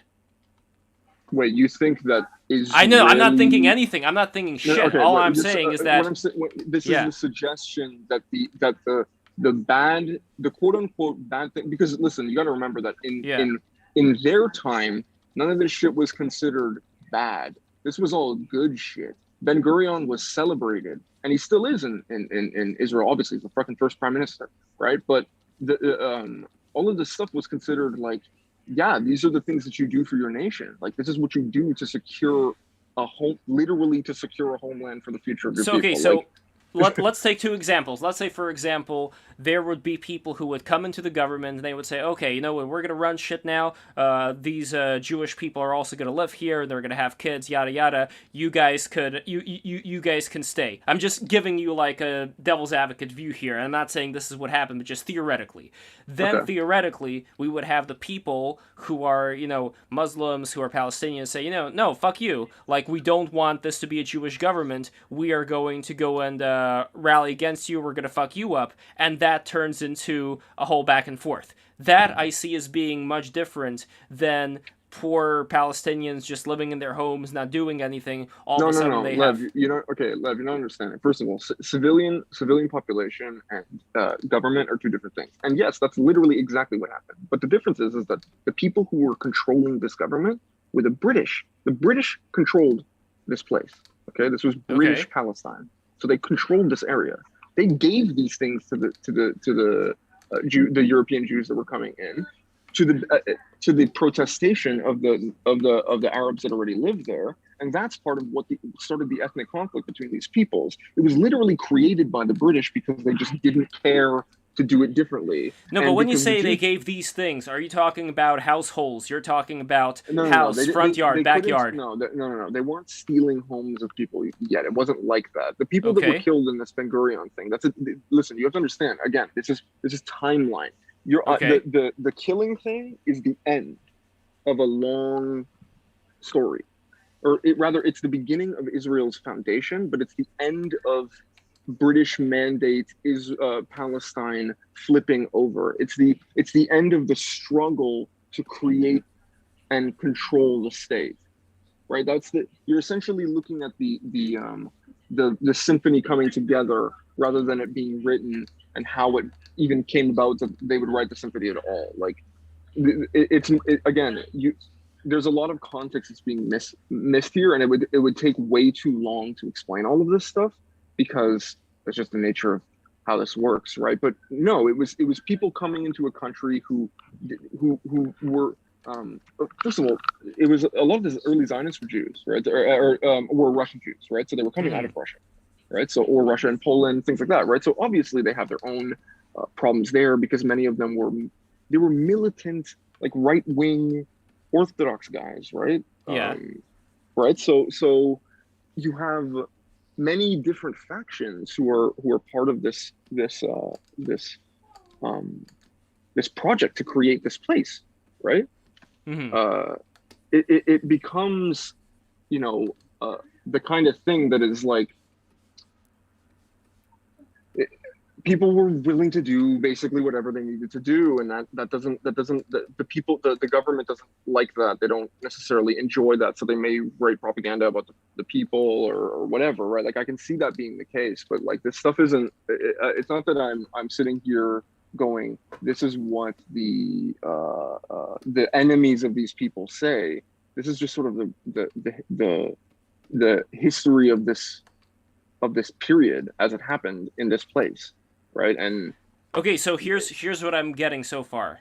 The situation as you're describing is that there are, let's say, more aggressive wings, like non-official, let's say, government entities, but people who go in there and who started conflicts with people who were living there. Think of them like something like Antifa or something like that. Not that they're literally the same thing. I mean, in that they're like it's a literal like group of people who are doing something, right? Yeah. Right. So they're not official. There's no. It's like mafia or something like that, right? So on that regard. The average Jewish organization. The average Jewish person coming from Europe, right? They have nothing to do with this. They're just trying to escape, the potential for violence where they came from. And this Israeli project was sort of a thing by Zionist movements in Europe that were trying to get Jews out of Europe because Europe had done what Europe did to Jews for many hundreds of years, right? So, yeah. Again, the reason that this is kind of becomes a frustrating conversation is because it's so complex and it's not as simple as people make it out to be. Well, it's so like many people use it as a bludgeon. They it use reminds it. me That's of what you're trying to sniff out. I think is the using of this as a bludgeon. Well, what it reminds me of is. Have you ever heard, I don't know if it's called the sack equation, or it's basically the idea that, no, not a sack, what do you call it? Like, when you have, let's say, little specks of sand, and you could say, okay, there are like 5 specks of sand over here, and then eventually it becomes a pile of sand. And you could say, like, at which point does it like individual things, and at which point does it become the pile? So when it comes to things that people do, I mean, it's kind of a moral question. You know that there are going to be bad things that people do in Norway. I assume that in Norway, crimes are still being committed, right? So when it comes to how do we still have a sort of objective way that we can look at Norway versus, Somalia, or, we could still look at different countries and say, okay, this one needs a lot more things to work on than that one as far as human rights abuses, as far as corruption, as far as all these things. So you can sort of you can compare them. You can do an analysis exactly. between the two. We're not living in a totally chaotic world where one thing is just as equal as another thing, where we can't really tell the difference. So what I'm curious about here is to which extent were a lot of these things earlier on by these quasi, not officially part of the government, but more of like the, I don't know what you would call them, like the not even shock troops, just like gangs. No, that's actually like great. They're like red shirts. They're like Hitler's black shirts or brown shirts. Okay, so it was mostly paramilitary groups. Yes, that's the best word. Thank you. Okay, so with the paramilitary groups, then the question that then comes to mind is, if we have on one side of the equation, people like, from what I understand, like today, a lot of the things that end up happening with the IDF, for instance, is that they also have IDF medics that are online there to take care not even of the Israelis, but of the Palestinians during whatever conflicts are occurring there. So that's also like something that you would think, oh, these devils, like, why would they spend time, taking care of, giving medicine to the people who, have spent their entire life, being... The stupid part of that is the word devils. It's like, bro, they're fucking people, just like any other people. Yeah. How do Israelis access the internet? How? Net and Yahoo. Nice. That's a good one. Thank you so much somehow work I love that one. for that moment of levity. A moment of levity! Ah! There we go. No, but back to the shock troops here for a second. So what I'm curious about here is when it came to, I would say that today what the IDF does as far as, like when they do like administer aid to, the Palestinians, that is also not really something that the Palestinians would do the other way around. Now, when it comes to what happened back then, I am also curious whether, because I don't remember which Jewish thinker said this, but he said something of the equivalent of, like, please allow us to have our own bastards, or please allow us to have our own assholes, meaning that whenever people who are Jewish end up doing something wrong, immediately the finger is pointed at them, and it's like Jewish people, unlike all the other people, they can't have their bad guys. And I'm not saying, Remus, that this is what you're talking about. I'm basically illustrating. But I understand this. This is what I meant. You were sniffing out. You're sniffing out people who use it as a bludgeon to browbeat the entire ethnic group for the actions of. Well, that happens, but I'm also curious about the extent, back to that idea of, like, what is, like, a few grains of sand versus what is a pile of sand. Like, when it comes to... There was a conflict between pro and anti-British groups during World War II, but they all pretty much entirely unified afterwards into the insurgent movement. And which got around to doing things like assassinating police officers, bombing trains and hotels, and so on. Mm-hmm. Okay, so when we're talking about the insurgent movement, this is Israeli insurgents bombing trains, and Israeli insurgents. Well, this would be they wouldn't be Israelis yet because they were the reason for the Israeli, right? Like their actions partly created that Israeli moniker. There was no Israeli moniker before that because it hadn't been instated yet. They were what did they call themselves at the time? Yeah, Zionists. I believe they were called the Jewish Resistance Movement as a specific group, and Zionism was their ideology. Yeah. Mm-hmm. Okay, so from what I understand, what you guys are saying is that this resistance movement was going around killing police officers, bombing trains, doing all this kind of stuff. Well, I think like the problem like people have nowadays is like the I don't know, it's like what Roosh said once. It's like people are bothered by the ethnic loyalty, which is a problem in terms of like politics or whatnot. I'm not going to deny that. But at the same time, I remember Roosh said it's like every group has that degree of nepotism and ethnic loyalty to some degree. Well, I mean... Yeah, it's ridiculous to expect that they wouldn't, and it's not fair to single out Jews for doing it. It's kind of stupid. The Wasps did it before the Jews came and became integrated. You only hire your family? Hierarchy. Wow. Crazy. I've never seen that before. Like you go to any Chinese place, go to any, you know what I mean? You just don't care there. Yeah, but when it comes to like that, the terrorism thing, it is true, like that stuff did happen. But I think that's why, is that not why the British sort of like washed their hands of it? Because there was they were like, no, these guys are ready to play, and we really don't. Yeah, like they had it with both sides because there was also an earlier in history Arab revolt, which I forget the exact time. That's it wasn't right, coterminous. That they beat down pretty hard. That was right at the beginning. Yeah, they beat down. Right. Well, then there was also the Afghanistan thing. Didn't the British? That was what Kipling wrote about when they went into Afghanistan. They're like, well, now I want to see this train thing. What was this train that they were bombing? Oh, that was So what were you talking about? That I just don't remember. So you said that they shot police officers, and what else did they do? You said that they bombed something. They bombed the train. They bombed the train. Okay, so what was this train that they bombed? I don't remember the name, but I know that they did it. I remember it because it's like on the front of the Jewish insurgency article on Wikipedia. Let me just check that. Because, like, if I just search for it, I'm getting, train station suicide bombing, Hamas, Binyamin, train station suicide bombing. Okay, so, like, just go Jewish insurgency in mandatory Palestine on Wikipedia, and you'll find, like, right for the header of that, they've got Palestinian Railway K-Class 2840 steam locomotive and train derailed from the Jaffa and Israel line after their attack by Jewish insurgents in 1946. So right. that's just, wait. Okay, let's take a look at this. One example. No, let's take a look at this. I want to see this. Okay, so. Oh my God. After. Oh God, Lev, can we move on from this? No, but I am curious because it was brought on. Yes. Lev, it's bad optics, please. Well, no, I just want to see what exactly happened here. Not for him. He can do whatever he wants. None of us are saying anything. We're just like, yeah, these things happen. And Lev's like, let me look into the nitty-gritty. Yeah, let me look into the... Okay, wait, say again where that... Say again where that was. Okay, here we go. Jewish resistance movement. Can you imagine Lev having to carry around a pistol and... Never mind. Yo, they were super hardcore, yo. They were. It's like... I wouldn't be surprised. Like a guy like Lev, I wouldn't be surprised even if you were somebody that would be part of something like this because you have concern for your people.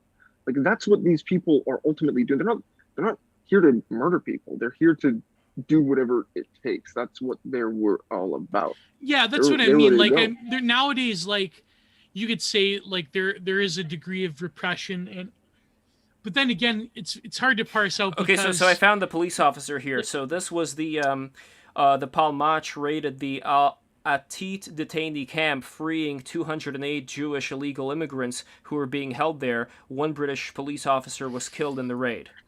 It's hard to know, but it's even hard to talk about it because of the history of anti-Semitism and all that, and people automatically assume that you're some Jew hater if you like, you know what I mean? So it's hard to like say like whether or not it's like the way it's portrayed either way is like even talking about this, you're an anti-Semite, you hated Jews, or the other side, which is that they are like totally bloodthirsty, like they just love, like I don't know, every day in Israel people go around and just dome Palestinians left and right, like you know what I mean?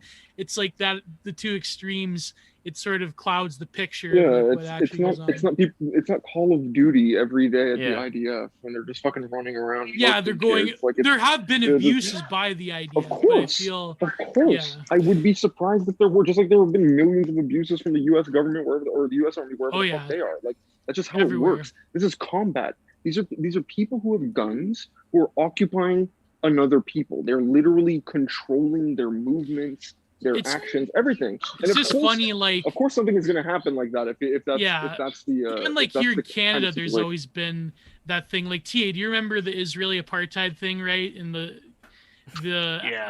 academics, they banned them from the university. When was it? It was a couple of years ago, right? I think I remember that. That was a couple of years ago. Yeah. I remember watching Michael Corrin and Sid Ryan was on. Mostly performative, that kind of thing, where these kids are coming out with Palestinian flags and wearing all this shit on their face. Like, dude, shut the fuck up, man. Like, why don't you go? Why don't you go and do something there? Because I doubt that it's very difficult to get into Hezbollah if you really wanted to. You could probably do it. There were like Bohem, like in the 70s. TrueAnon fucking fighting in the YGP. I'm pretty sure you could do it. There were like Bohemian, like hippies in the 70s, like artist types that went from Vienna to join up with Hezbollah, and they like hated it because they wanted like their free love, communal sex bullshit. Oh yeah. The Palestinians were like, no, get out of here. Some of them got killed actually, but that's another. Now there's still more things for me to discover here. I think. Hold on. Remember all the things left. I can send you a really good podcast series by a guy who's very impartial. I think you would appreciate on this entire topic because he covers it in a depth that's pretty beautiful. Because he's talking about all of these things. He's talking about it from the angle. Like, the podcast series starts with him doing basically a dramatized first-person account of a man literally experiencing a pogrom in somewhere in Russia. So like he's like, imagine waking up in the night and hearing yelling and shit outside, and you don't know what the fuck's going on. You kind of see a fire somewhere. People are being pulled out into the street. You know what I mean? All of a sudden they break into your house. These are people that you know, that you see in town, that know you. You know what I mean? They rape your wife and they're killing you. All of that shit. Like he doesn't shirk from the darkness of this thing because he wants people to understand, like, yo, Jewish people in Europe had a really, really fucked up context of their life. So I guess the interesting thing for me with all of this, I think we should just stop talking about this shit right now. No, but it is but guys, this is an important thing to talk about, and I think the more we know about a lot of these things, the more we can dissect them. I think it's going to clear up a lot of things for different sides of this whole argument. Now, the one thing that I would still say here, when it comes to, there were these paramilitary people, some of them ended up forming the core of the IDF, as I read over there. What I don't know yet, what I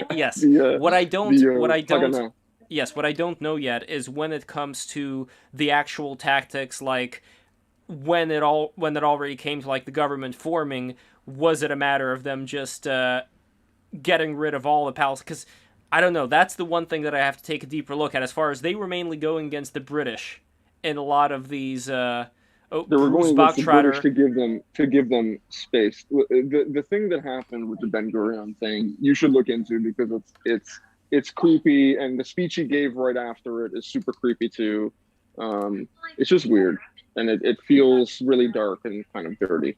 But at the same time, that kind of thing wasn't common. I think that happened in one place. Don't get it twisted that this is some sort of like, fucking these guys are literally every single Arab house in Israel in the area that is now Israel was fucking paratrooped down onto, and they're just killing everybody. It wasn't like that. It was one area that they did this in. But still, Hi guys. Hey. Okay. Well, by the way, Charles, you have no fucking idea what you're dropping into right now.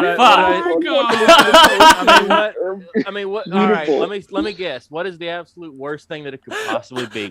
All right. I've got it. It's gonna be some sort of conspiracy. Nope. It'll be some sort of Holocaust or horrible history. Oh shit! Former. It's very, very much related. Let's see. What could it be? What would be the most controversial landmine to step on? Israel and Palestine. Yeah, okay. I was about to say Palestine. I was about to say okay. Yeah, Gio, you should have given them a chance. But anyway, just the Levant. Yeah, no, but here the last thing that I'm gonna say, people do a lot of shitty things in history. Like I say, the comparison between Norway and Angola or whatever. That we have to keep these things in mind too, as far as what are levels that we could say, like, for historical reference can be acceptable to certain times, still not great, still pretty bad. Like, let's say empires, for instance. People rag on the British Empire, meanwhile all the other places around the whole fucking world that are not European also had their own empires. Iran had an empire. There were multiple little empires in Africa, you could say, like the people who were running things there. So when it comes to what is accepted and what is not accepted, I want to take a look at also what's going on in Israel today, as far as, like I said before, even though maybe they're not gonna, have, a Palestinian marry a Jew be something that happens that often, there's still going to be differences there, as far as who feels comfort living in Israel among the Arabians who are living there, as opposed to living in another, not even Palestine, but in another Arabian country, as far as where they would feel the most at peace. I would be kind of curious about that aspect of it, plus the Arabian people, Muslims who are also part of the IDF today, plus them giving medical aid to the Palestinians in various situations of war, and all this thing related to the Palestinians going up into schools and using kids as human shield and all that stuff. Like, that's how I kind of differentiate the two today when it comes to where I would put more of like quality of having more morals, at least. You know what I mean? Like, it's kind of like that quote from, what's her name? She was the former Prime Minister of Israel, Golda Meir. Golda Meir? Golda Meir, yeah. You remember that quote she said about the Palestinian kids? Let's see, what was it? I'm just curious about it. Golda Meir, children, quote. And is there any country ever that doesn't have blood on its hands? Oh, here's the quote. We can forgive the Arabs for killing our children. We cannot forgive them for forcing us to kill their children. We will only have peace. Oh my God. Oh man. Terrible. Forcing them to kill the other guy's children? Like, yes, and the way that I can say that this was happening. Say that yes, again. It doesn't sound great. Again. Yes. No, say it again. I want to hear the full clip, the full quote, because it wasn't just that. She wasn't just what she went on after saying that. Let's see, because I only have it over here in the quote here. Let me see if I could find the full one, because I am. Curious I thought this. Sorry. Yeah. No, I thought she went on. And we can forgive the Arabs for killing our children. We cannot forgive them for forcing us to kill their children. We will only have peace with the Arabs when they love their children more than they hate us. So that is an interesting thing, though, because that's like psycho shit. That's like the most psychopathic thing I've ever heard in my life. No. Hold on. Kind of weird. Hold on. It's not as weird if we're talking about Operation. Hold on. I'm doing a Tim Dillon. If we're talking about Operation Human Shields, if we're talking about the Palestinians literally having their children, strapped right next to them, having the mothers run around with the babies in the war zone, even though they shouldn't fucking be in the fucking war zone to begin with. Like, what was that Palestinian woman doing, wailing with her baby right next to the fucking wall when there was a war situation going on? Why wasn't she at home? Somebody literally put her there, or she went there. She knew she was going into a war zone with her child. Yeah, but so Lev, that is it's sick. different. That is it's a sick different. Shit. No, Lev, it's different Well, than normal that's- warfare because you're literally taking them into an urban place where people are living. It's a small area. It's not like they can leave like in a normal. That is as sick as the Buddhist burning himself. That's what that Yeah. act is. It's somebody going to use the only powers It's that they pure have. desperation. She has no power. She has no power. Yeah. What's she supposed to do? Fight? She can't do anything, right? Yeah. So, But why thought should she? is, Why I'm should going she to put fight? myself. What do you mean? Why should she put her Because children in from harm's the way and perception fight? of the Palestinians, they are powerless against a force that has international backing and that has taken over their land for political, ethnic, religious reasons. So it's always an act of desperation to stoop to that level of even involving your family through acts of petty resistance to an omnipotent power. But just to be clear, Gio, we're not talking about just inter-urban warfare in that particular photo, and I wish I could find the example that. No, that but it photo doesn't for have you. to be that photo. I'm just talking about Yeah. the nature of the conflict in general is Sure.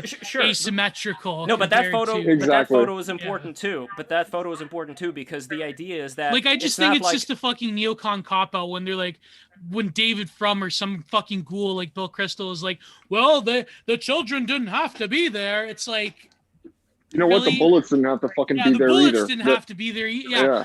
Well, the Iraqis, when we bombed them with fucking white phosphorus, but we said that it was illegal, even the Americans did proven that they used it. They didn't, the children, why didn't they evacuate? It's like when you have a fucking Predator drone that comes for a wedding party. Then when they get out, then the Obama people get in, and it's like, well, it's humanitarian when we do it. How come they didn't, why did they have to have a wedding party that day? It's like, No, I They will agree always- about repeats the itself. I agree Like- about the Predator drone bullshit. That's horrible. What I'm specifically talking about here, just to make this final point about this, is No, that but it's the if same we're talking case, about, right? No, It's the hold on, same hold on. in Israel and- Here's the big difference. Not about the big difference here. I'm specifically talking about if we're talking about situations in urban warfare where, let's say, they are, they're bombing certain places, and it's a complicated thing, and I fucking hate any of this bullshit. But I'm I specifically feel like talking you're just here. talking about it. Like, so what's the point? Like, No, I'm, it's- I'm specifically talking about a woman with a child going right where the wall is, going right where the specific conflict is happening. Not the conflict going to her backyard, but specifically having to go. I mean, it's a small place, but it's not that small. You know what I mean? Like, she was still in her house, so she had to go from her house to wherever this warfare was going on. And like Remus said, like, sure, you could say that in her mind, this is like the heroic, desperate thing that she has to do to protect her land. But as far as valuing the It's not even difference that. of- It's the patheticness of her situation. Maybe it will spur somebody to do something. That's the idea. When Yeah, but it's women like- and children do these things, they're not doing it because they think, oh, this is going to solve the problem. It's literally somebody please fucking help me. Because nothing is going to, her being 200 more feet away doesn't get, these people have no fucking clue what's going to happen tomorrow. The war zone could be in their house tomorrow. They have no concept of what is going, we cannot imagine what it's like to live near modern warfare.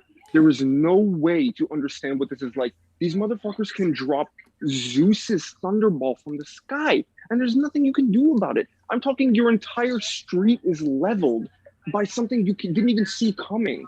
And you have, what do you have, an AK? Oh, wow, look at these fucking bloodthirsty monsters with their AKs and Molotovs. AK, you're running around with Predator drones, whatever the fuck you want, mechanized warfare, complete and total the future soldier Tom It's like Clancy bullshit with fighting your crazy it's like if you were to go back with an AR-15 against cavemen, pretty much. That's like Unironic, Yes, Yeah. but if you somebody would be the king. if somebody were to tell, oh, that would be pretty fucking cool if you Yes. could go back in Yeah, time. You just that's fight literally different just- people. But, Like that but- one Oh, like anime. Family Guy skit where it's the Roman, where Jesus had an AR-15 against the Romans. just killing everybody. It was him and John. There's It's like- there's an old Okay. movie from the 70s about a modern battleship going back to fight. Yeah. I can't remember which war it was. God, what Was was it? That's cool. Were they taking them back to like Waterloo or some shit? 1812 or something? I think it was 1812 where they went back to. That's But if crazy. somebody, That'd be so sick. But if somebody were to tell that Palestinian mother with her child, like, okay, so let's say, what is the worst thing that we want to achieve here? Oh, well, okay, two-state solution, which Israel has offered multiple times that you didn't accept. So if we were to have that, what is this hell on earth you're going to be living in? Well, I mean, what is the hell on earth that she's going to be living in that situation? I think it's dignity. Well, she doesn't have any control over whether that happens or not. She has no control. Yes, but the people who do have control over them are the people who They're are fucking crooks. They're criminals. Those people are criminals. I don't expect that any of the Palestinian government, whatever you even want to call that government, that's almost a joke to call it a government. It's mafia. I don't expect these people to be good. And if they're spending, they're being exploited by other powers outside of Palestine. And if they're spending all their time stuck in the crossfire, it's fucked up, man. I agree, it is fucked up. That. Yeah, but when it's brutal. It's fucked up on all sides. But when it comes to the mentality that, again, I'm not going to be blaming the victims over here and say that, you know, like, I understand your point, Remus, that this is somebody who may think that this is the only way. But I'm going to proceed to blame the victim. But I'm okay. Lev, I understand what you're doing. I'm not judging you for this. I know. Man, I really stepped into a conversation, didn't I? No, but let's move on. Like 5 minutes after I joined, it's the absolute. We were going to talk about incels. We didn't the finish power talking of about incels. whale shark.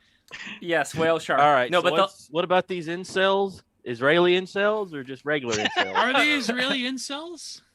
Oh man, I can't wait to start playing Pokemon Red version. I can just imagine like the NSA guy going through my search. Did David Ben Gurion have a GF during the Israeli independence insurgency? Yeah, that's why you can't. That's why he gave them state-sponsored GFs, like Kazar Milker GFs. That's what he did. Yeah, you know, I wonder. I've been told Japan, like without any harm, is the Milker. Well, Japan, they're never. The problem is they need robots now. They can't import Korean GFs. There's a lot of Korean women, but what's the there's a word for it that they have for the guys stay indoors all the time. Like hikikomoris, the kikomori, yeah. The hikikomori are the like super neats that never leave. Somebody basically should like create. super hermits. Somebody should create like a hikikomori eel, which lives under the sea, and it that joke's been done. So and it can It's really. A good joke. I thought it's a it good was joke. Original. So, by the way, Buff says over here, if you cared, you could write down Lev's arguments and use them next time he talks about Myanmar or something. Thank you, Buff. Okay. Yeah. Now, okay. One final thing, and I'm going to drop it. One last thing, and I'm going to drop it. Can you imagine? It's not Myanmar. It's Sri Lanka. Okay? Sri Lanka, yes. Burma. Now, what the fuck no, it's Ceylon. It's Ceylon. That's what. I completely. My old man loves that. He has this thing for the British Empire. He's like, why do they gotta call it that? They call it Ceylon. Fuck it. I don't care. He's like a Anglo boo. I don't know why. Nice. It's like Canadian immigrants that come. Tea. Yeah, yes. Well, he hates tea, but he's like an Anglo boo. I can't believe it. I completely understand, Remus, your perspective when it comes to a lot of the women there. But it's like, imagine, for example, and again, a completely different cultural situation. But imagine, for example, like an Israeli woman holding up a picture of her son and praising him for being a martyr for the cause. You know what I mean? Like that's. We're talking about like little. Wait, they do that. Like little kids dressed up in militant outfits?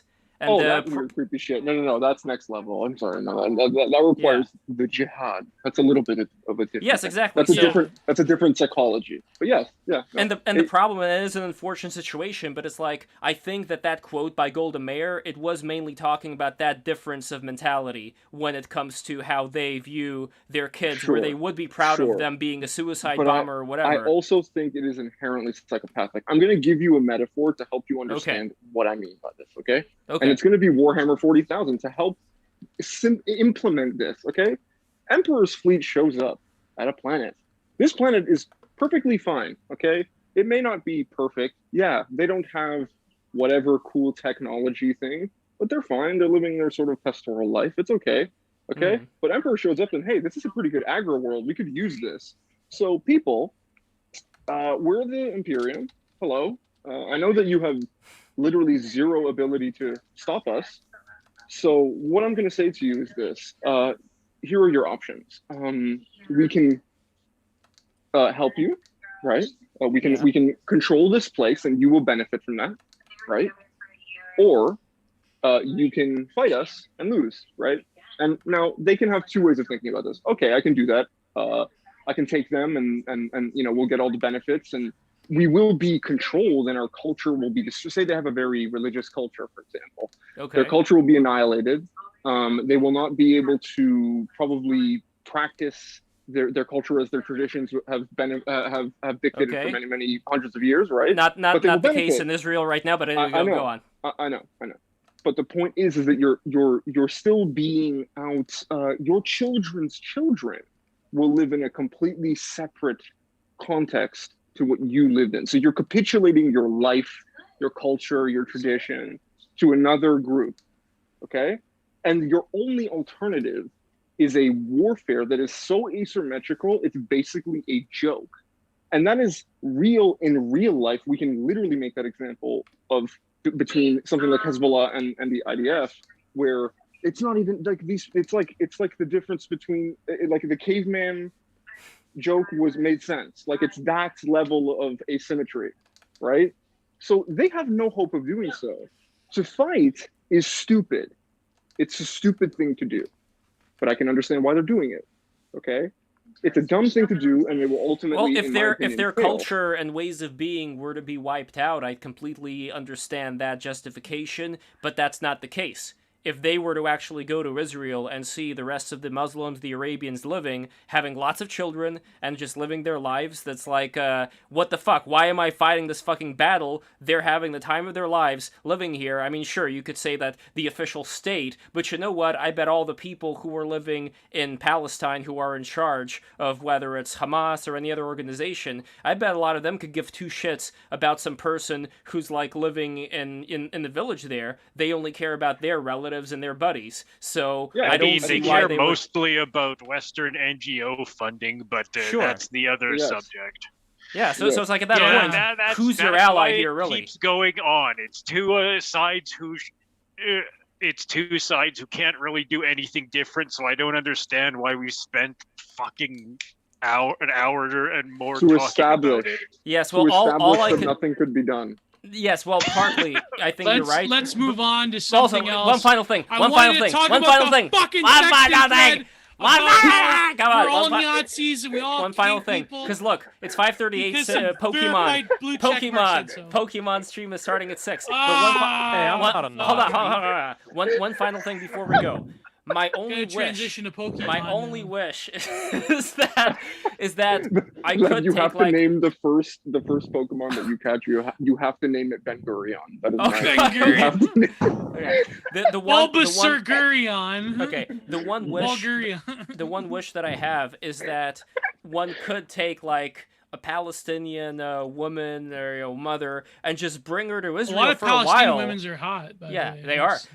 I mean, look at Anthony Weiner and his Anyway, we're not gonna get into that right now. Huma Abedin, yeah. Yeah, but apparently she's with Hillary Clinton. Apparently, she's like that was a rumor that she's a lesbian and like. Hot, steamy lesbian. And it's like a reverse beard where a lesbian marries a straight guy. With Hillary what is, by the way, chat, what is the female equivalent of a beard? Intelligent Absent, what is the female equivalent? No, you're gay, dude. You don't know about lesbians. What is, what, we call it lipstick? You might know more than us. Do you call it the lipstick? Is that what he call it a muff? The muff, yeah, no, that's... I like the word muff. No idea. I do like the word muff because it's like, what do I think of when I think of muff? I think of like foam. It's like foamy and fluffy. That's what I think of muff. It's like muff diving. It's like somebody is diving into muff, diving into all this fluff. Fluffing my Garfield. Is there a lesbian? This is no stupid questions. By the way, they're going to get rid of Yahoo Answers. I can't fucking believe this. Every millennial thing they're going to pick apart from us. They took away our culture, took away our history, erased it. Yes. They got rid of MSN Messenger, the servers. Well, maybe it's time to launch a jihad against them. What are we going to do? Go to fucking Quora? Are you going to go to Quora where there's fucking 30-year-old Indian programmers and cat ladies that have fucking master's degrees? fuck you. We're Yeah. not going And to Jordan Quora. Peterson. And Jordan, Yeah. Jordan Peterson. they're talking about Jordan Peterson's a Nazi and Quora because a bunch of fucking 30-year-old wine ants that have a fucking doctorate. Like, fuck you. Like, I'm not gonna go to Quora.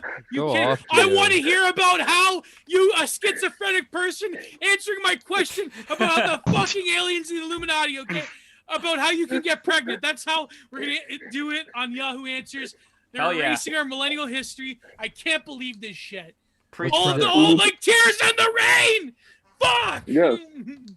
Sorry, I've They been steal binging it. Tim Dillon clips lately, so I'm like. Yeah, well, it's okay. I like that. You've I been love cutting Tim some Dillon. sick promos. So is You've there? been cutting some I'm sick promos looking for it up right now.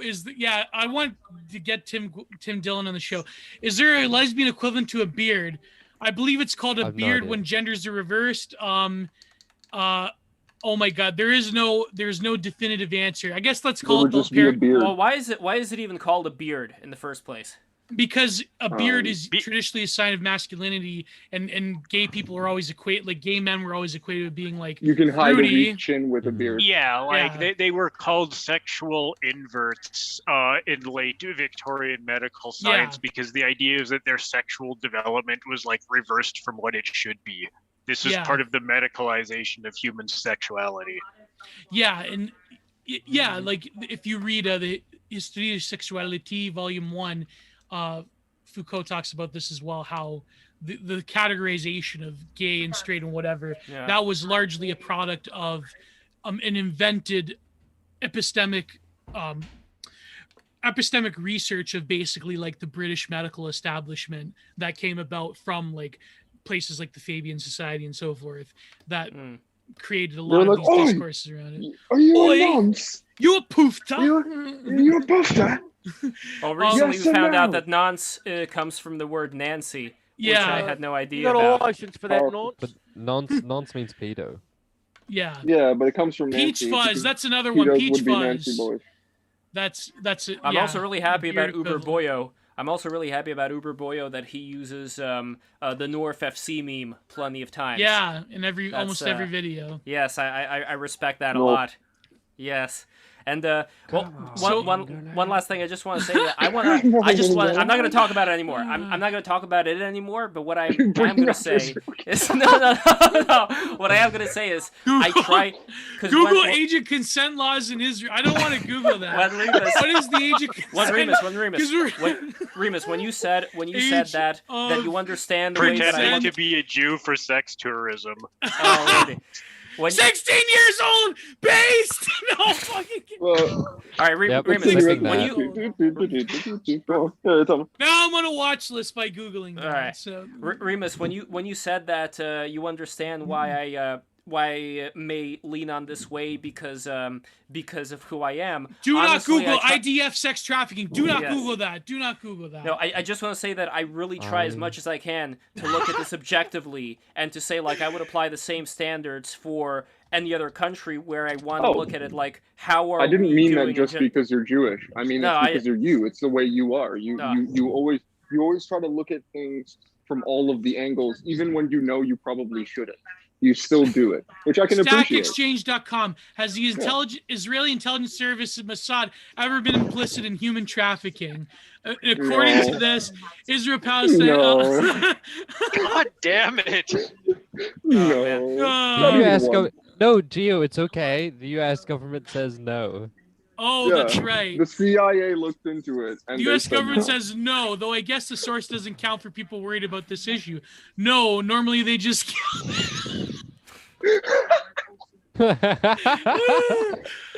Ex-Israeli idea. soldier who headed child prostitution. Jesus Christ! Oh my God, that is insane. Where are you getting this? This is from Palestine Chronicle, but they probably have a bias. I Full wonder, disclosure. I wonder why. Literally, Palestine. It's just like the top 15 reasons why Israel is the great Satan. It's literally. They're just the BuzzFeed. Oh, you remember, for example, like when it comes to not just Epstein, but also like that guy who, Barr, who was supposed to work for both Mossad and the USSR intelligence. But when it comes to a lot of this stuff, you remember Alexander Bard's statement on this. I really think that even though these are not great things, people put a lot of these prostitution things with Epstein, for example, at the exact same fucking level as, like, eating babies and sacrificing them to Moloch, where I think it's worth it to kind of say, like, these are not exactly the same things, and life is not perfect, and life is shitty, and there's going to be shitty things happening, but let's put things on a certain... Jerusalem Post, IDF unsure of extent of prostitution among its soldiers. Wasn't it proven that the Moloch thing was real? Yeah, the Moloch thing at is... the Bohemian Grove, that's real. I heard, that's Norman Bohemian Lear talking about it. That's Bohemian Grove, and that's different. But the thing is... Epstein Island. I feel like it's like the those Grove has an owl. It's like that's different. It's had an owl. Yeah. Well, actually, they both have owls, but no, actually, it's not an owl. It's a bird that looks like an owl, but it's not an owl. It's a parrot. But anyway, continue. No, but it's like those Paul infographs on 4chan. On 4chan, Paul, you have like infographics where they like. I feel like if you take that information out of context, it's just a way of saying like, here's what these evil Israelis are doing this time. It's like, I don't know. It's a funny meme, and there is some validity to it, but at the same time, it's just like, I don't know. It's really... I think any people that enable sex trafficking of any nature are probably fucking crazy weirdos, right? Yeah. Like there's something wrong with All right, you. I'll tell you what we're gonna blame on this. But why? By the way, now let's get away from this. What is this Duarte? Not Duarte. I like John? that Israel. That they have the men and the women, like the boys and the girls, they all have to do compulsory military service. Not like those South Korean pussies. So if we're gonna be mad, can we blame all the atrocities on women? Yes, I believe. I've already seen, like, I think some guys, like I think Scott Greer and David Beatty, were saying that like this latest police shooting or whatever happened because the female cop was like incompetent in the story. Apparently, that at least the mainstream media going with is that she claims she confused like her gun with her taser and accidentally shot the suspect or something. This is Duarte, right? Duarte. Sorry. Duarte was like the president. Duarte is the base leader of the Philippines. Yeah, base kills fucking everyone who does drugs. All the drug dealers. Yeah, so like I believe we can all agree. I believe the right and the left can come to the conclusion that we should defund female cops. This is centrism. Sure. Here's the thing. I have experience with this. Apparently, she said, "I'm gonna tase him," and then she fired. By the way, Remus, is that? Wait, did she say that all like excited, like I'm gonna tase him? By the way, Remus, speaking of autism, we have body cam footage, but I haven't seen it. So yeah, I'm seeing pictures on 4chan right now. But speaking of autism, is that Conscious Moss in the background screaming at a gaming rig? It definitely is. There you go. Yeah, that's right. But I have. And we got to transition to Pokemon soon. It's 5:48. I have experience with this. My tenant, my former tenant, who used to live with us, because we have an attached apartment next to us. He was from the islands of Portugal, so he's an immigrant. Okay. And he gets in a bit of drinking here and there. Yeah, he does. But his name is Vic. He's like an uncle to me, and he's been going through some health problems. But this was years ago. This was like 15 years ago. He came from the bars, and where I live, like up the street. There's like the main town, and he was like kind of not like really, but kind of mouthing off to these cops that were like following him home. And he was like, he wasn't violent or anything, and his worker, because he owned a roofing company, saw this too. He was with his worker, and his worker started mouthing off. They were both drunk. So he comes back home, and this is right up the street from my house. This happened at nighttime. This is like at midnight. So they come, 6 police officers, minimum 6. So he comes home. He tells my old man, he's like, come on, you gotta help us. So this woman cop, this is what instigated this. This woman cop comes up and like he's in handcuffs, and I knew him. His name was Donnie, and he was a worker for my tenant Vic. Comes up and starts beating the fuck out of him in handcuffs, beating him. And they cracked his skull. And when they took him to the hospital, they put him in the drunk tank. The next morning, he could have died. Yeah, in fact, he had a subdermal hematoma that thankfully it wasn't big enough. They treated with drugs instead of surgery. So there was this thing that we started reading, me and my old man, that apparently there's this thing where a lot of women cops, they feel they have to prove themselves in like largely a patriarchal man type of industry, right? Profession. What do you think? What kind of woman wants to be a cop? They tend to be. They tend to be more violent. They tend to try to prove themselves. The suspects tend to be physically larger than them, so they feel like they have to prove something. So they have to so you have to like shoot them with like a taser or a beanbag or something. Yeah. Or beat their ass and hit them with a fucking nightstick or something because you can, and nobody's gonna stop you. And so Donnie, he went like in and out of court for years, but as TA knows, as you know, Remus, in Canada, it's almost impossible to like put police and judges on trial and actually get convictions because it's just like he basically quit after he quit because they could prove negligence and like police brutality, but because like this was like around, I would say 2006, this was when like there wasn't an awareness of like ACAB and all that stuff, Black Lives Matter. So like not that he's a black I thought Canada was going to be more progressive. They are, but in certain places. Okay, the way it works is that in my area, cops tend to be worse because they're a smaller place. But when it comes to like the Greater Toronto area, cops are a bit better because they're always like on, like people film them and there's like a bunch of bullshit they have to deal with, and it's getting worse. Cops in the G. I actually cannot complain about cops in Canada. Never. They're always pretty cool and left us alone pretty well. But in my area, there's been some problem cases. There's been like even like one of the only few times I've seen a cop get fired was here. This guy, but this guy was a lunatic. He was like, he beat this woman up. He beat this other woman up for no reason. Yeah, this guy was fucking nuts. If you go look up a Niagara Falls police officer getting fired, you could look up this case. This guy was fucking lunatic. And I had a friend actually that got almost beat up by him too. So this is one of the only cases where I've seen a cop get like seen the door, right? But yeah. I saw footage out of I think it was in Montreal. This guy got pulled off his bike, and like like cops do this thing now. I think it's like Commonwealth Anglophone countries, right? Because American cops don't do this shit. American cops don't swarm people, right? You don't see American cops doing this. When you watch videos of American cops, they tend to just like pull their gun. Yeah, and that's what they do. They very rarely swarm people. It's always, if American cops are manhandling people, it's like 2 or 3 of them, right? At most. In Canada, Britain, when you watch cops taking people out, it's like there's 7, 8, 12 cops. There's like 1 million of them, right? So they're holding this guy down.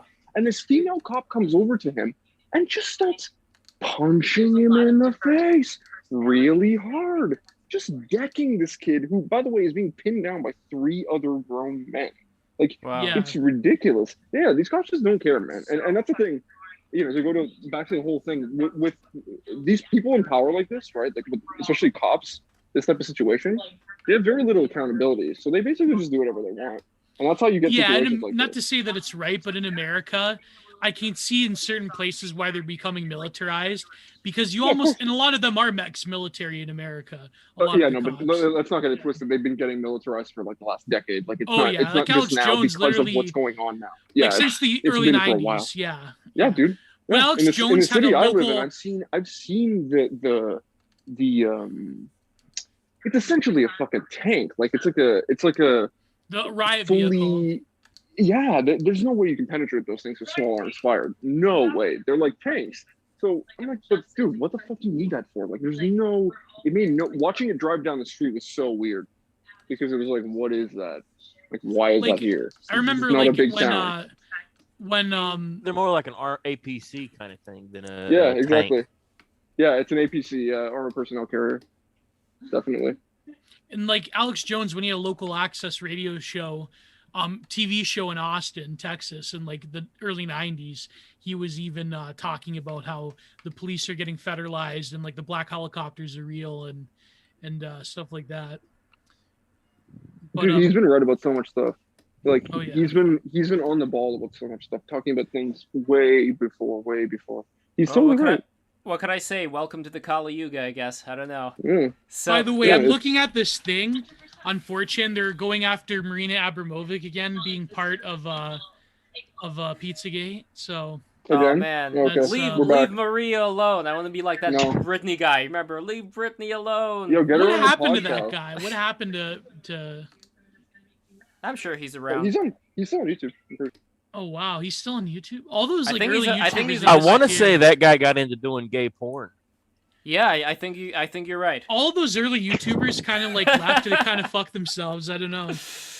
Well, Like, remember it's not so Fred? much they left, is that YouTube changed so much in the meantime. So Yeah. The content itself changed to such like the algorithm like murdered a lot of those people. So It was also that the and removing content video became less- replies. yeah, The Fred guy, I think he got. Man, that TV was such deals and bullshit. stuff.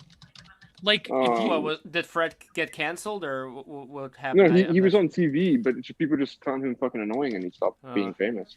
yeah, no, but Because once he left his niche, everyone was like, "Shut the fuck up." getting rid You know of what I mean? video reply. Yeah, it's same with Fred. Like he did two like made for No, that's what I TV was like talking about, Fred. YTV movies. Oh yeah, that's what- right. Yeah. It's Fred. Nobody Fred did the cared about YTV him. movie style thing, and they felt like those like that Fairly Odd Parents movie that got made Yeah. at one point. You know Oh, what I mean? It's like very God. like why was this made type thing. Yeah, it was one of those. I forgot that I forgot that Chris Crocker used to cross dress and everything. That's amazing. But Yeah, I that's feel what- like that's- when they got rid of video replies, it was all over because I remember back in like the new atheist days, it's like you'd have on the sidebar, you'd have like The super long chain. Yeah, Yeah. the super long chain of responses. But no, but like think of it like I get the reason, the logic, like the cold-blooded, thirsty, capitalistic logic of like getting rid of reply videos. That it would have algorithm, been so much better to keep. yeah, because in imagine my like opinion. if you could basically get clout by replying to the biggest people, and so Exactly. YouTube's like, no, we And- don't want that. Like, And just you know and also like especially in the I mean, you know, that's how I've been imagine that playing during the Twitter. like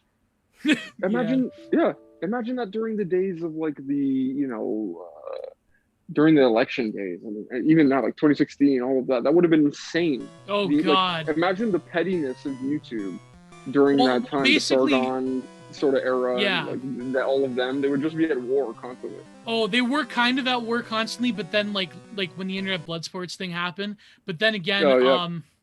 then like those people got like slaughtered after. So this good tweet by my good friend Leah Michaud, she has all these great takes. She's also a fellow Leaf. She says, the Canadian bourgeois is turning our society into ash faster than I ever thought possible. What will be left after COVID-19 is over? A beleaguered working class abused by months of isolation and psychological terrorism, a healthcare system in rags, public education depleted totally. So yeah, that's Yeah, Canada looking pretty bleak, yo. I don't know. I mean, What? we've been fucked since like at the very latest the 60s. I'm currently in the midst of doing a series of threads about a book on this subject. yeah. But anyway, I guess you don't Mhm. feel it when you're growing up in it, right? no, like when you're like kids, yeah. especially when you're growing up being a dumb fucking shit lib anarchist, like you're supposed to be. Like Exactly, especially in Canada yeah. now. Like everyone's Yeah. everyone's left. Like you don't being. I like, wish right they were wing is left. But weird. no, we have a specifically liberal party, and they're worse than the leftists. No, Yeah. I grew up in Canada. I know. But what I'm saying is, I remember growing Like, don't up. get it me wrong, the wasn't NDP so are annoying present. as fuck, but that's besides the point. What are they Yeah, gonna oh my do? god, the NDP fuck more are they like gonna do? never does. I wish it was so anything, but like they literally don't do anything ever. Jagmeet Parliament? playing fucking Among Us with Emar, what's her name? Elon Elon Omar. Elon Omar. Dude. Get the fuck out of here. What does he know about gaming? Not that he's a Sikh. Oh, shit, Listen, Pokemon's Sikhs are on the usually stream. based in red pilled. They have to find the most unred pilled Sikh ever. You know how impossible that was to find a non-red pilled Sikh? Fuck! Can't believe that. By the way, guys, we are transitioning into Sorry, what'd you say, Intelligent Pokemon. Pokemon. Yeah, Pokemon stream. It is Pokemon time. Pokemon? Yes. Now, I saw Kaliak Zoom take window. on Pokemon recently. I should have saved the Levos. Something about how Yeah, Pokemon like- are Tulpas or something. Yeah, are I might tulpas. have to leave because the only thing I really know about Pokemon is that I played it once as a kid, and apparently the latest Pokemon games were very disappointing. That's it. Yeah, that's they also what ruined I it. heard. But this is the classic one. This is Pokemon Red, which you may be familiar with over here, and we got Stain Haynes joining us as well. Now, the one thing that I would say though is that eventually I'm going to do a Nuzlocke run of Pokemon Hard Gold or Soul Silver. I'm not exactly sure which one. Lev, why And don't you just play? Aren't you gonna play Sonic soon? Sonic? Yes, I should probably play Sonic. The shouldn't I? second one Yeah, from the so- Sega Yes.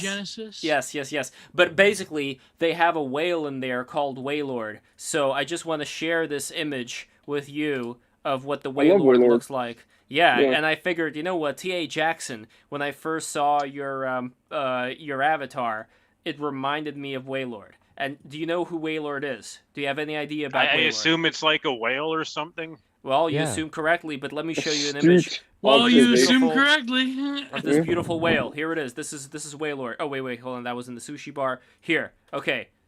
BTR That's chat. This is Wailord. the Wailord. Yeah, you see him? Let God. me. In the BTR chat, I'm where- using a phone app, so I'm not sure how to. It's like, in the here. Okay, I'm gonna put this image into Zoom as well. So here, this is the whale. is that like in the Here. chat? Because I don't see now it it's in the... it's in my camera window. It's in where my camera is. Do you Oh, see the okay, big okay, whale? yeah. Yeah. So that's like, I don't know if that's It's a you. whale This shark is you. specifically, but Yeah, yeah, it doesn't matter, it It's doesn't very matter. similar. He's a Close he's enough. a blue whale, but he's super huge. I think Wailord is like the biggest. He is. He's Yeah. the biggest Pokemon. Now, guys, what we're gonna do is we are gonna be changing streams right now. I know they say don't change horses in mid streams, isn't that what they say? But we I are don't gonna know. be changing to Pokemon right now. As Well, far I gotta as... go too, boys. All right, Gio. So I'll see you- Thank you see so you much for tomorrow. coming in, buddy. I'll see you soon. This is a very See fun you guys conversation. later. This is very Yeah, entertaining. the most fun. So, Now, can this whale defeat Fudgy the whale in a 1v1 fight? Oh shit! Ooh. Oh, What about man. Does Fudgy have cookie Yeah, puss with him? I'm gonna say yeah. If Or the whale Fudgy's got, from if One Fudgy Piece. has cookie puss, then it's game on. All right, so guys, I am ending this stream right now, and I'm starting another one. You guys don't do anything on Zoom. You stay put where you are. I'm just Yep. going to change the actual stream channel. I sent the link. Everybody go into that fucking link right now, and I will see you in a